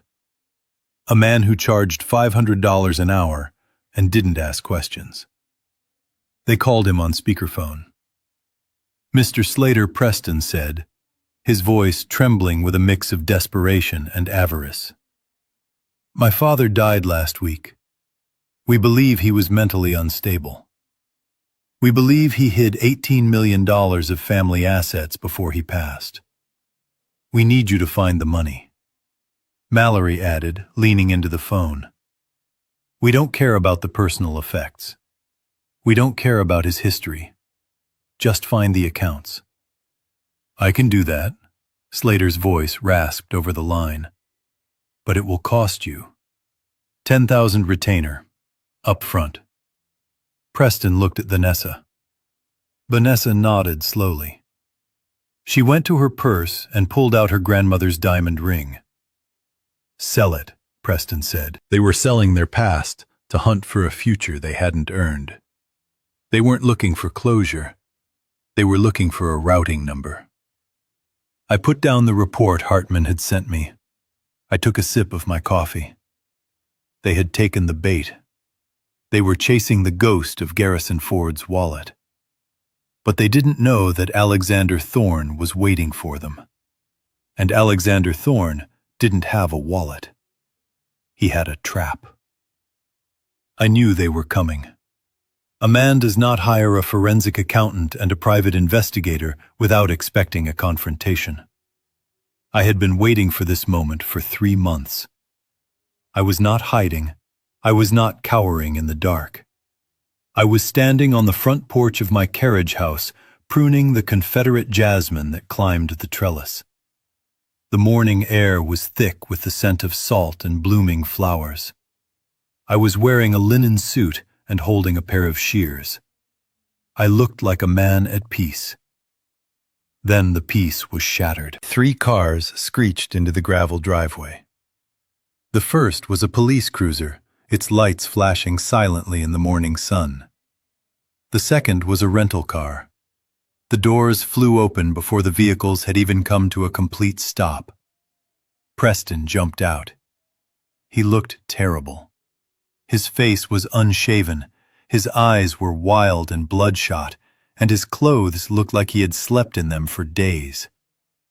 Mallory was right behind him, her mascara running down her cheeks, her hair a tangled mess. Dad. Preston screamed. He did not run to me, he sprinted. He waved his arms like a man drowning. Dad! Oh my God, you are alive! He charged up the porch steps. He reached out to grab me, to pull me into a hug that would look perfect for the police officers getting out of their car. It was the performance of a lifetime. The grieving son finding his lost, senile father. I did not flinch. I did not step back. I simply raised the gardening shears. I did not point them at him. I just held them between us, a barrier of sharp, cold steel. Preston stopped. He looked at the shears, then at my face. Dad, he panted. It is me. It is Preston. Thank God we found you. We have been so worried. You have to come home. I looked at him. I looked at him with the polite confusion one gives to a door-to-door salesman interrupting dinner. I turned my head to the police officer who was walking up the path, his hand resting cautiously on his belt. Officer, I said, my voice calm and steady. I do not know who these people are, but they are trespassing on private property. Would you mind removing them? The silence that followed was absolute. Preston's jaw dropped. Mallory gasped, covering her mouth with her hand. "Dad, stop it!" Mallory cried. "Stop playing games. It is us, Mallory and Preston, your children. You are having an episode. You are confused." I turned back to the officer. He was a young man, looking back and forth between the hysterical children and the calm old man. "Officer," I said, setting the shears down on the railing, "I am afraid there has been a mistake. These people seem very distressed, but I have never seen them before in my life." "You are lying!" Preston shrieked. He pointed a shaking finger at my face. "Officer, arrest him! Take him into custody. He is Garrison Ford. He is 70 years old. He has severe dementia. He faked his death. He stole $18 million from his own estate and ran away. He is a danger to himself and others." The officer stepped forward. "Sir," he said to me, "can you identify yourself?" "Certainly," I said. I reached into my pocket. Preston flinched as if I were reaching for a gun. I pulled out my wallet. I took out my driver's license and my passport, which I had kept on me for this exact moment. I handed them to the officer. "My name is Alexander Thorne," I said. "I am a retired investor. I moved here 3 months ago from Nevada. I bought this property legally. I have the deed inside if you would like to see it." The officer looked at the ID. He looked at the photo, then at my face. He looked at the passport. He flipped through the pages. "Mr. Thorne," he said, frowning, "this looks in order." "It is fake," Preston yelled. He grabbed the officer's arm. "Don't you see? It is a forgery. Look at him. Look at his nose. Look at his eyes. That is my father. That is Garrison Ford. He is having a mental breakdown. You have to take him to the hospital." "Officer," I said, stepping forward, "I am preparing a pot of Earl Grey tea. Would you like a cup? It is very hot out here. We can discuss this like civilized adults without the shouting." The officer looked at Preston's manic face, then at my composed demeanor. "I would appreciate that, sir," the officer said. We sat on the porch furniture. I poured the tea. I offered sugar and lemon. I treated the police officer like a guest of honor. I did not offer tea to Preston or Mallory. They stood by the railing, sweating and trembling. "Officer," I said, taking a sip of my tea, "I understand that grief makes people see things that are not there. If these people lost their father recently, I have sympathy for them. But harassment is a different matter. They have broken into my property. They are making wild accusations." "He is lying!" Mallory screamed. She lunged at the table, knocking over the sugar bowl. "Daddy, stop this!" "The money. Where is the money? We know you moved it. We know you were hiding it. You cannot just steal our inheritance." "Ah," I said, looking at the officer. "So this is about money." The officer's eyes narrowed. He looked at Mallory.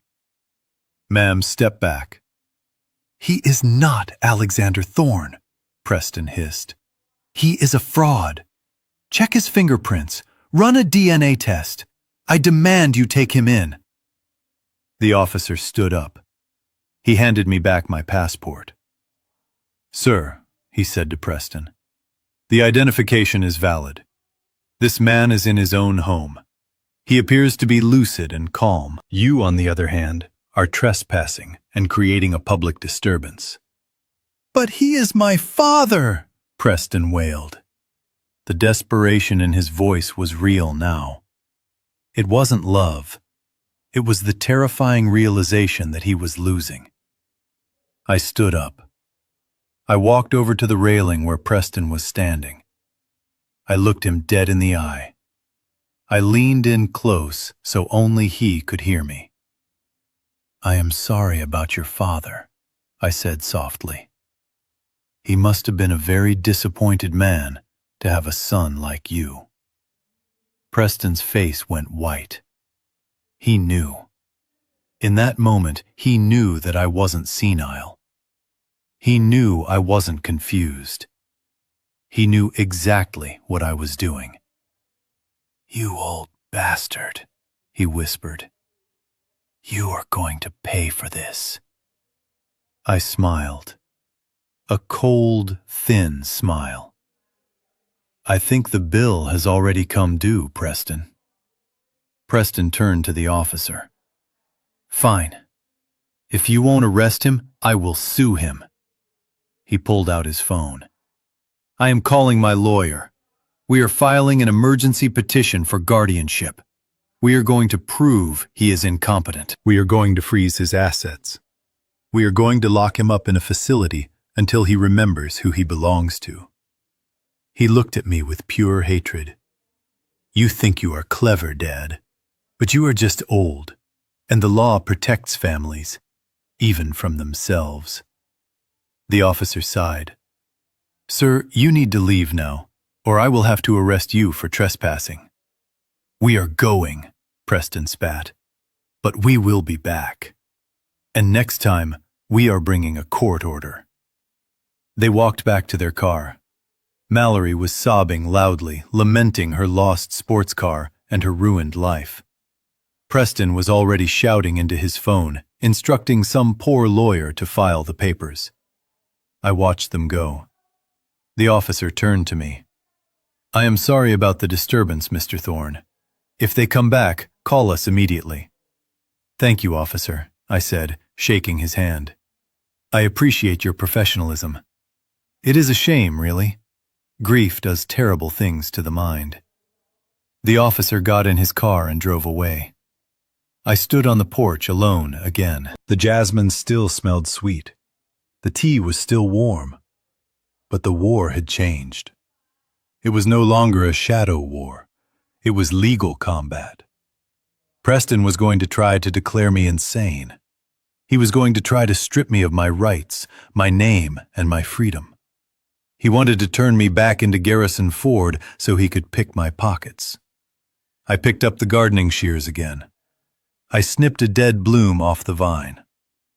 "Let them come to court," I whispered to the flower.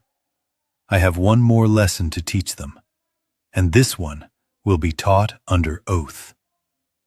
The courtroom smelled of lemon furniture polish and stale anxiety. It was a smell I knew well from my years in urban planning, sitting in city council meetings where futures were decided by the strike of a gavel. But today, the future being decided was my own. I sat at the defendant's table, my hands folded calmly on the surface of the oak desk. Next to me sat Hartman, who was technically representing Alexander Thorne. On the other side of the aisle sat my children. They were dressed for a funeral.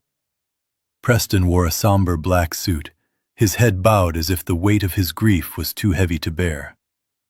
Mallory wore a modest navy dress, no jewelry, her hair pulled back in a severe bun. Gone were the designer logos, gone was the arrogance. They were playing the role of the devastated family to perfection. Their lawyer, a shark named Silverstone who charged $800 an hour, stood in the center of the room. He was a theatrical man, pacing back and forth in front of the judge, his voice dripping with practiced concern.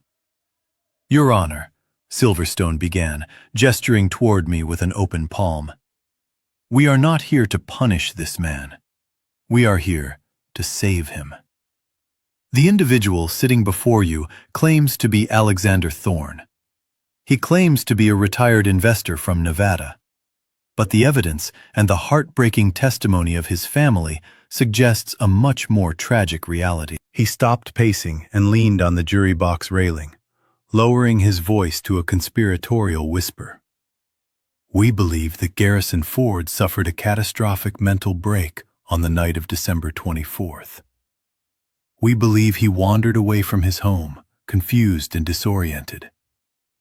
We believe that in his vulnerable state, he created this alter ego, this Alexander Thorne, as a coping mechanism. A shield to protect himself from the dementia that is slowly eating away at his mind. I felt a muscle in my jaw twitch. It was a brilliant narrative. They weren't accusing me of fraud. That would require proof. They were accusing me of insanity. That only required pity. Silverstone turned to me. "Look at him, Your Honor. He has erased his history. He has burned his family photos. He has cut off all contact with the children who love him. These are not the actions of a rational man. These are the symptoms of a man who has lost his grip on reality. And worse, we believe he is being exploited. We believe that somewhere in the shadows, there are bad actors encouraging this delusion to drain his estate." He paused for effect, letting the words sink in. "We are asking the court to grant emergency guardianship to his son, Preston Ford. We are asking to freeze the assets currently held under the name Alexander Thorne so they can be returned to the estate of Garrison Ford for his own medical care."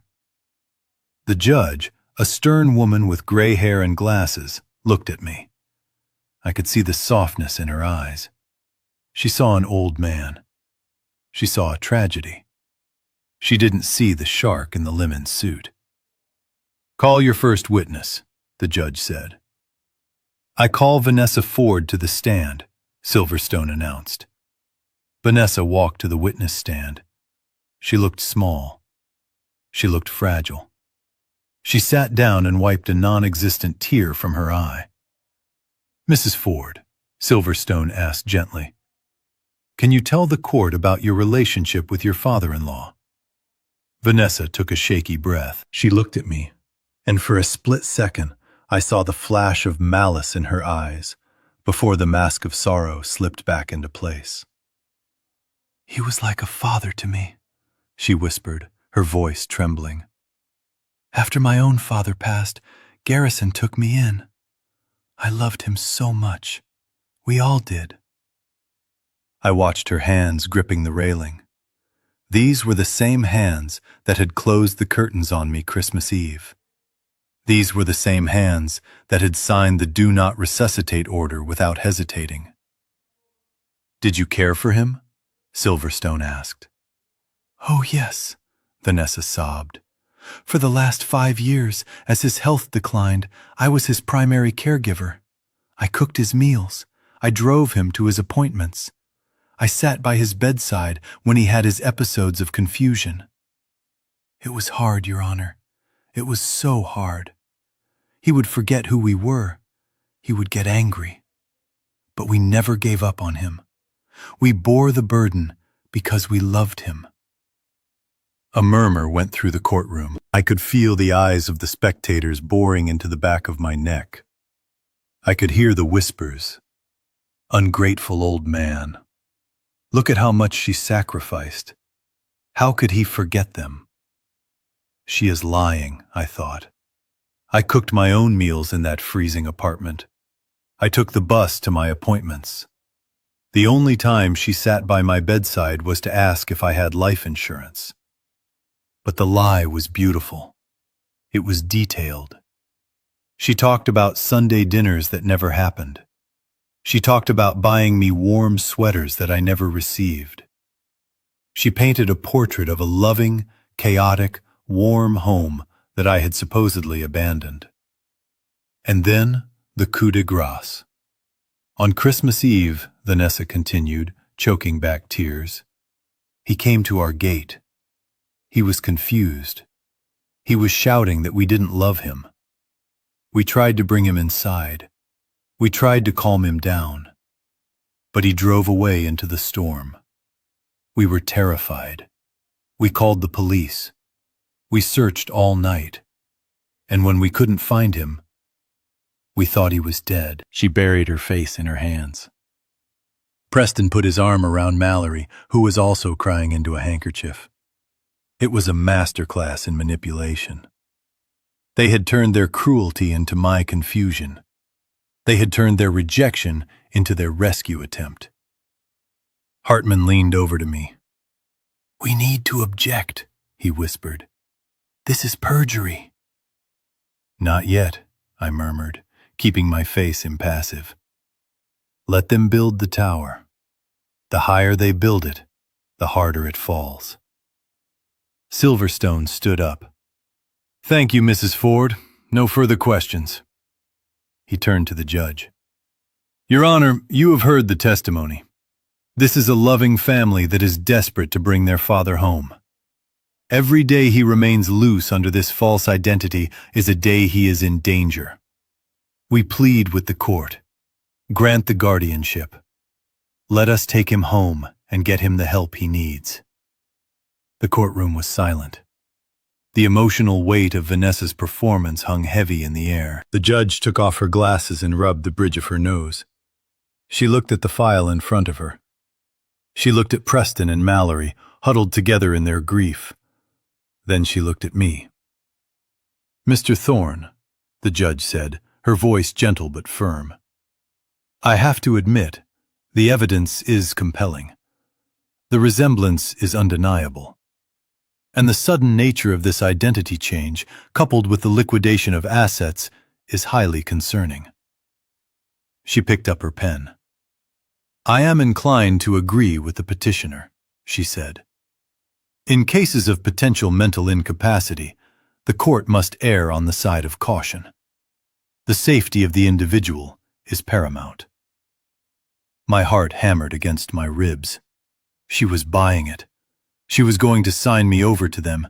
If she signed that paper, I would cease to be a person. I would become property. They would lock me in a facility. They would drug me until I really did forget who I was. And they would strip the $18 million clean before the ink was dry. I looked at Preston. He wasn't crying anymore. He was watching the judge's pen. A tiny, triumphant smile was playing on his lips. He thought he had won. He thought the old man was cornered. The judge hovered the pen over the order.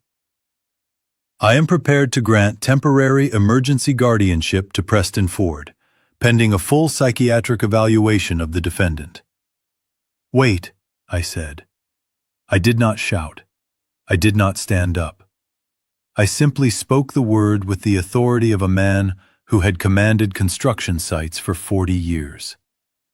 The judge stopped. She looked at me. "Mr. Thorne, you are represented by counsel. You should let him speak." "My counsel knows the law, Your Honor," I said, standing up slowly. I buttoned my jacket. "But my counsel does not know the truth about the Sunday dinners." I walked out from behind the table. Silverstone moved to block me, but I stepped around him. "You claim I am Garrison Ford," I said, looking at Vanessa. "You claim you cared for me. You claim you changed my sheets and cooked my soup." "I did," Vanessa cried. "I did everything for you." I turned to the judge.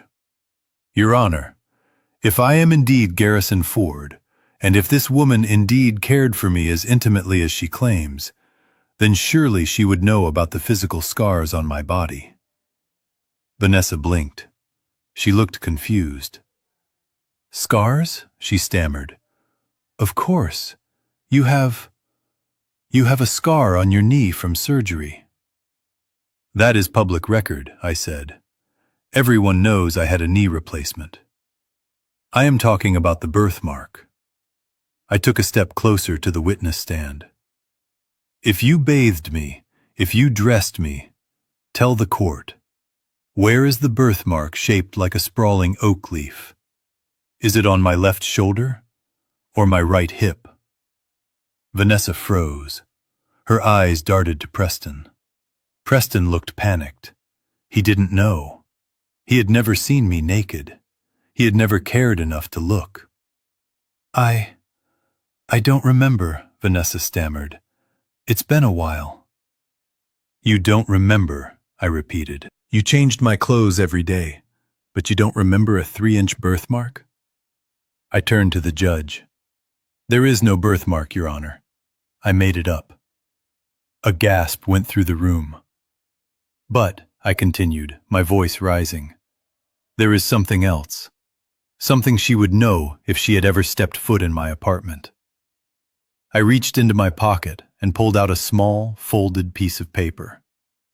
This is a receipt, I said, from the pharmacy on 4th Street, dated December 24th, Christmas Eve, the night she claims she was searching for me in the storm. I handed the paper to the bailiff, who handed it to the judge. Your Honor, please read the timestamp and the items purchased. The judge squinted at the paper.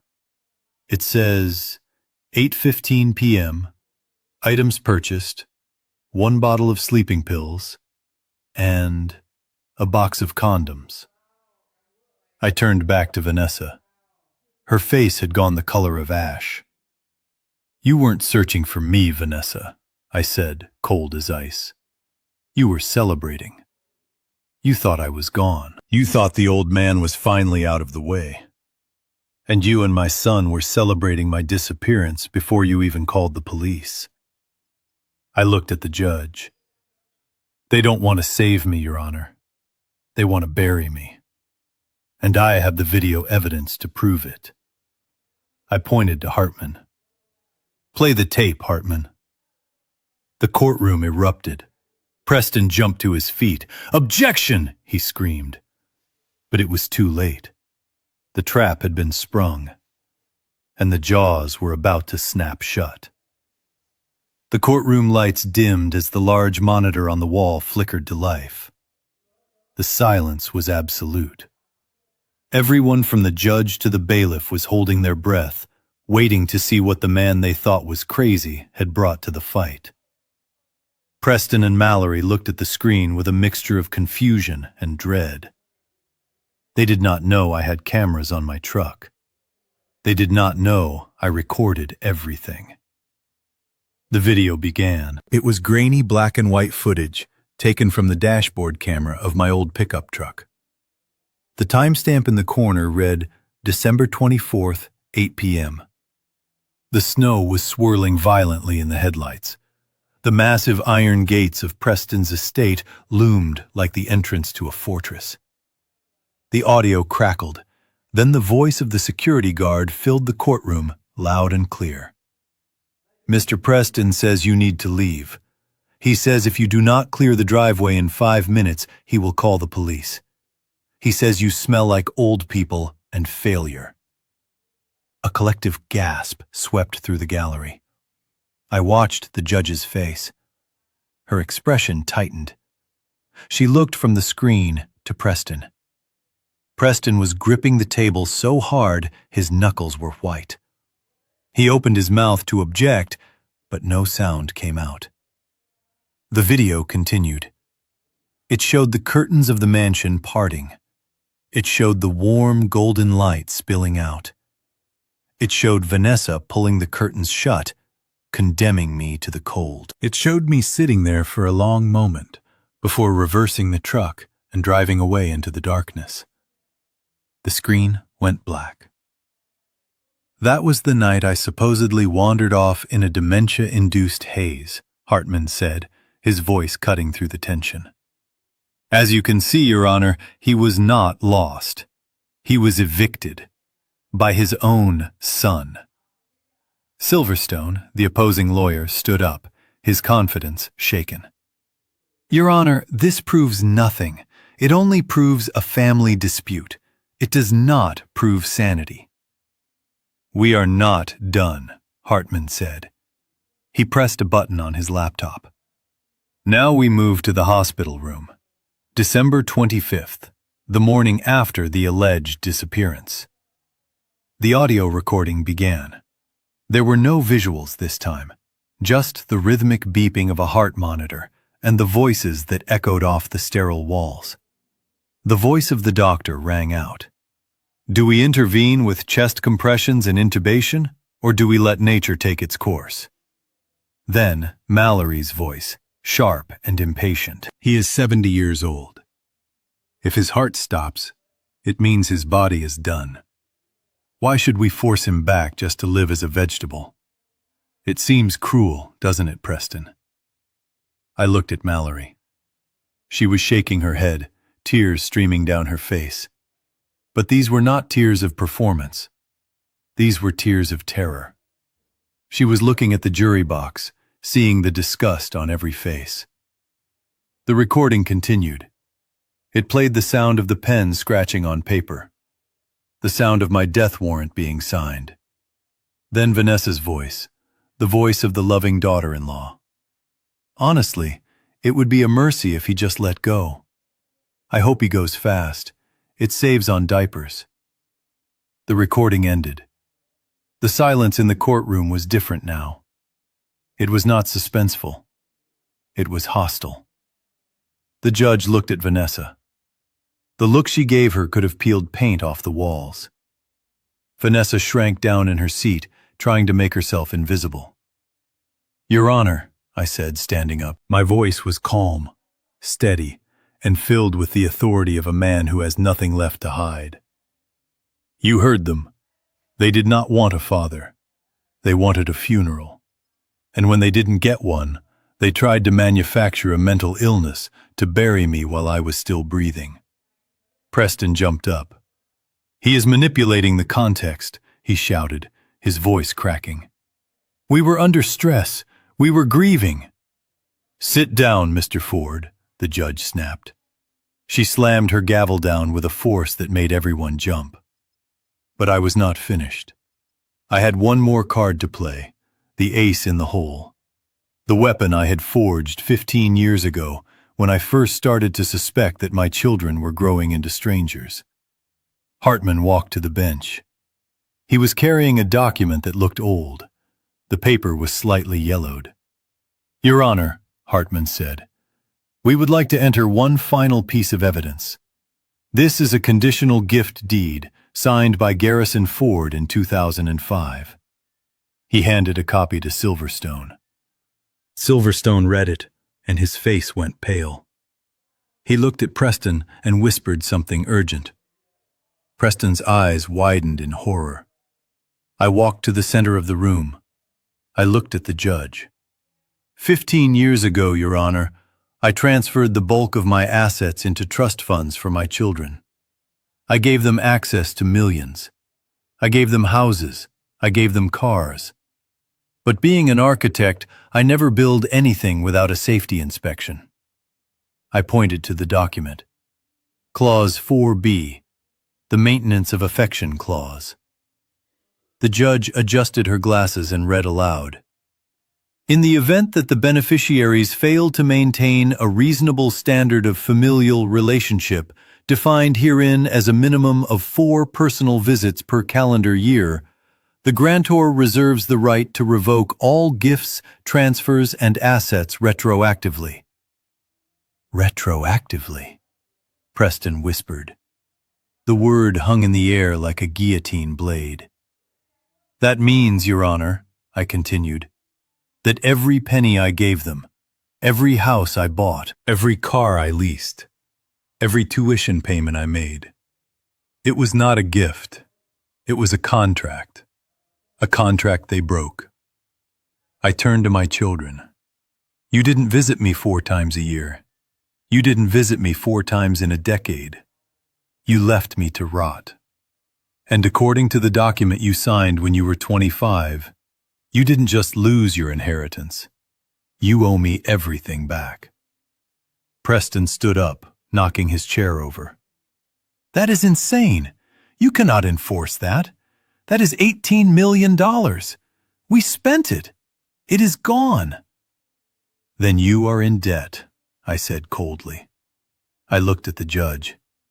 I am not lost, Your Honor. I am not confused. And I am certainly not crazy. I simply lost faith in the people who were supposed to love me. I am asking the court to validate the contract. I am asking for the return of my property.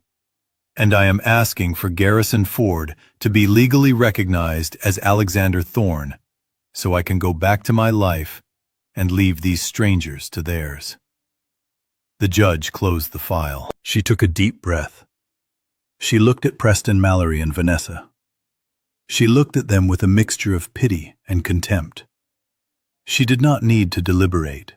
She did not need a recess. "The court finds in favor of the defendant," she said, her voice ringing out clearly.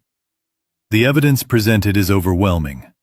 The petition for guardianship is dismissed with prejudice. Furthermore, the court upholds the validity of the conditional gift deed of 2005. She looked directly at Preston. "Mr. Ford, Mrs. Ford, you have admitted under oath that you failed to visit your father. You have admitted to the neglect that triggers the revocation clause. I am ordering the immediate restitution of $18 million to Mr. Thorne. Effective immediately, a lien is placed on all remaining properties and assets held by the petitioners until the debt is satisfied." "Restitution?" Preston screamed. "We will be bankrupt! We will be on the street!" The judge shrugged. "Perhaps you can learn to budget. Or perhaps you can find a shelter that saves on diapers." She banged the gavel. Case closed. I did not smile. I did not cheer. I simply nodded to the judge. I turned around and walked toward the heavy wooden doors. Dad Mallory cried, running toward the aisle. "Dad, please, we can talk about this. We can fix this. I am your daughter." I stopped. I didn't turn around. I spoke to the door in front of me. "My daughter died a long time ago, Mallory. I am just a stranger who just won a lawsuit." I pushed the doors open. The sunlight from the hallway flooded in. It was bright. It was warm. It was the light of a new day. I walked out, leaving the wailing and the screaming behind me. I walked out of the courthouse, down the steps, and into the street. I took a deep breath of fresh air. It was over. Garrison Ford was avenged. And Alexander Thorne had a fishing trip to catch. 2 weeks after the gavel fell, the moving trucks arrived at the estate on the hill. It was not a dignified exit. It was a spectacle. The neighbors, those silent witnesses to years of arrogance, stood behind their curtains and watched as the Ford empire was dismantled, box by cardboard box. Preston stood on the sidewalk, wearing a wrinkled shirt and staring at the mansion he no longer owned. The lien I placed on his assets was absolute.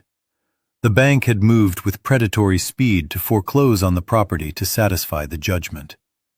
He held a plastic bag containing his few personal belongings. He looked smaller than I had ever seen him. He looked like a child who had lost his mother in a supermarket. But he had lost more than a house. He had lost his shield. A red convertible pulled out of the driveway. It was Vanessa. The trunk was packed with her designer luggage. She slowed down as she passed Preston. She did not stop. She did not offer him a ride. She simply adjusted her sunglasses and sped away, leaving him in a cloud of exhaust. I heard later from Hartman that she had filed for divorce the morning after the verdict, citing irreconcilable financial differences. She moved in with a tennis instructor in Miami 3 days later. Preston was left with nothing but his debt and the echo of his own selfishness. Mallory found her fate in a diner on the outskirts of the city. The yellow McLaren was long gone, sold at auction to pay a fraction of the legal fees. Her credit was ruined. Her reputation in the socialite circles was destroyed. She had to learn a new skill: survival. I had a private investigator send me a photo a month later. It showed Mallory wearing a stained blue apron, her hair pulled back in a hairnet, pouring coffee for a truck driver.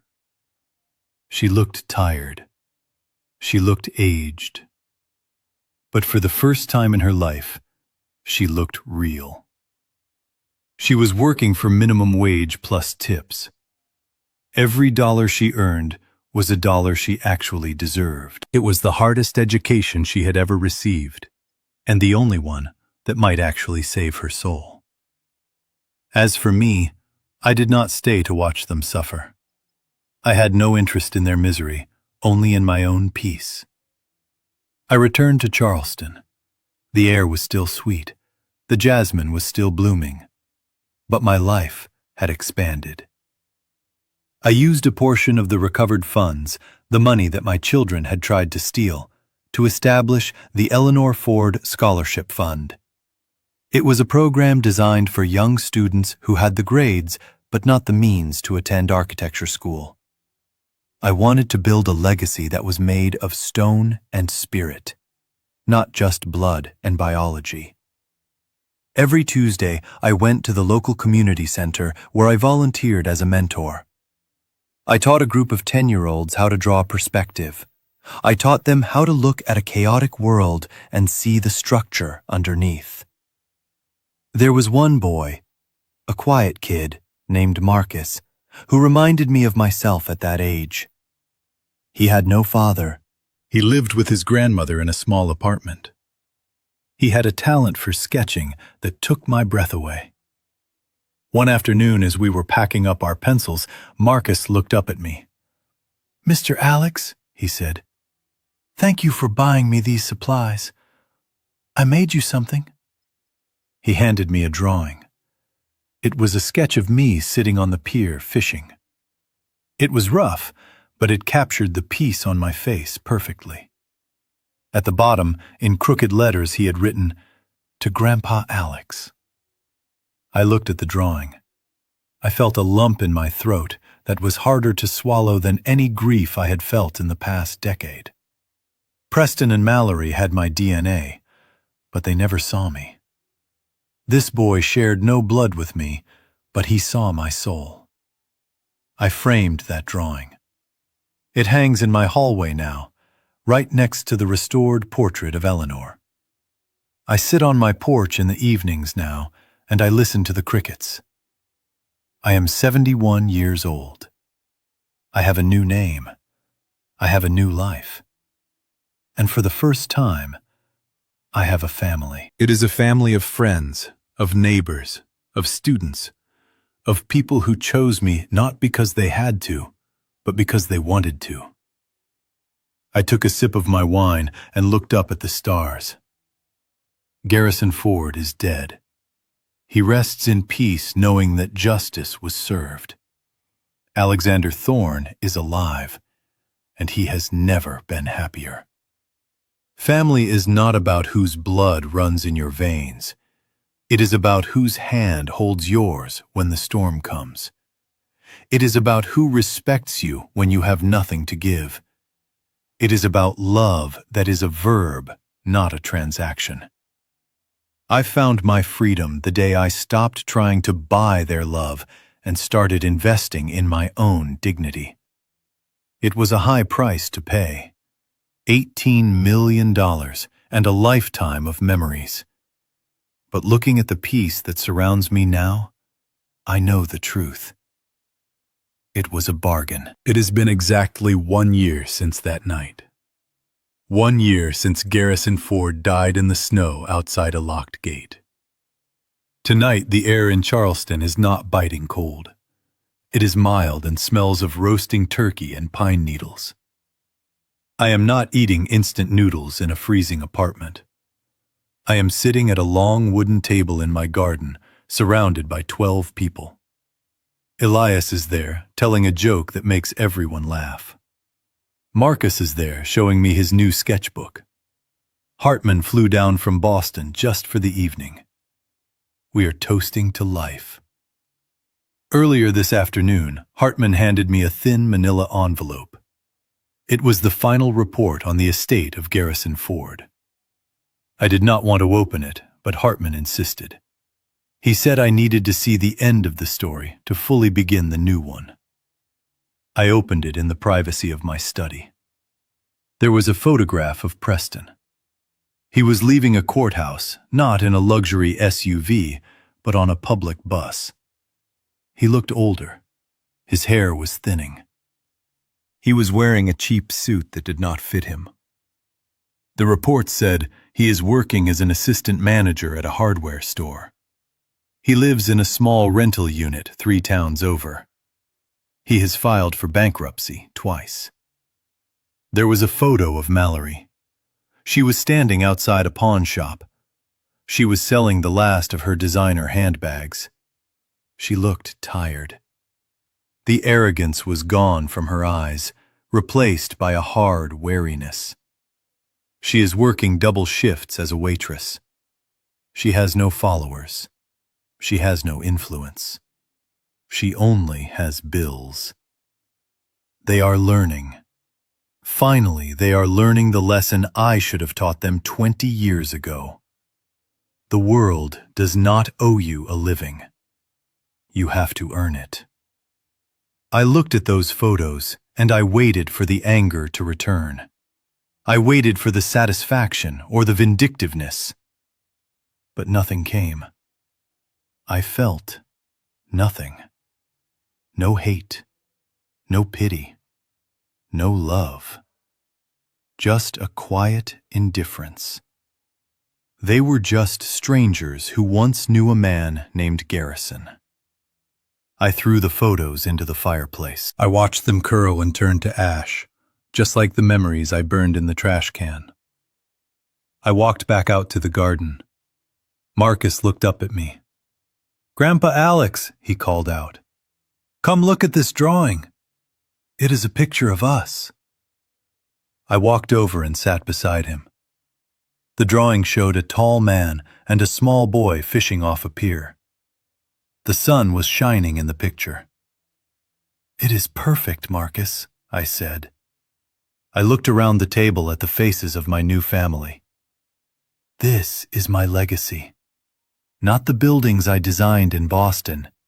Not the millions of dollars in the bank. Not the bloodline that turned sour. My legacy is this moment. It is the peace of a life chosen, not inherited. It is the freedom of being loved for who I am, not what I can give. I raised my glass to the night sky. "Merry Christmas, Garrison," I whispered. "You can rest now. Alexander Thorne has everything under control." This story teaches us a brutal but necessary lesson about the dangers of enabling entitlement. We often believe that providing for our children is the ultimate expression of love. But when giving becomes a substitute for teaching responsibility, we create monsters who view affection as a currency. Garrison's journey reveals that dignity is not negotiable, and that true family is built on mutual respect, not financial obligation.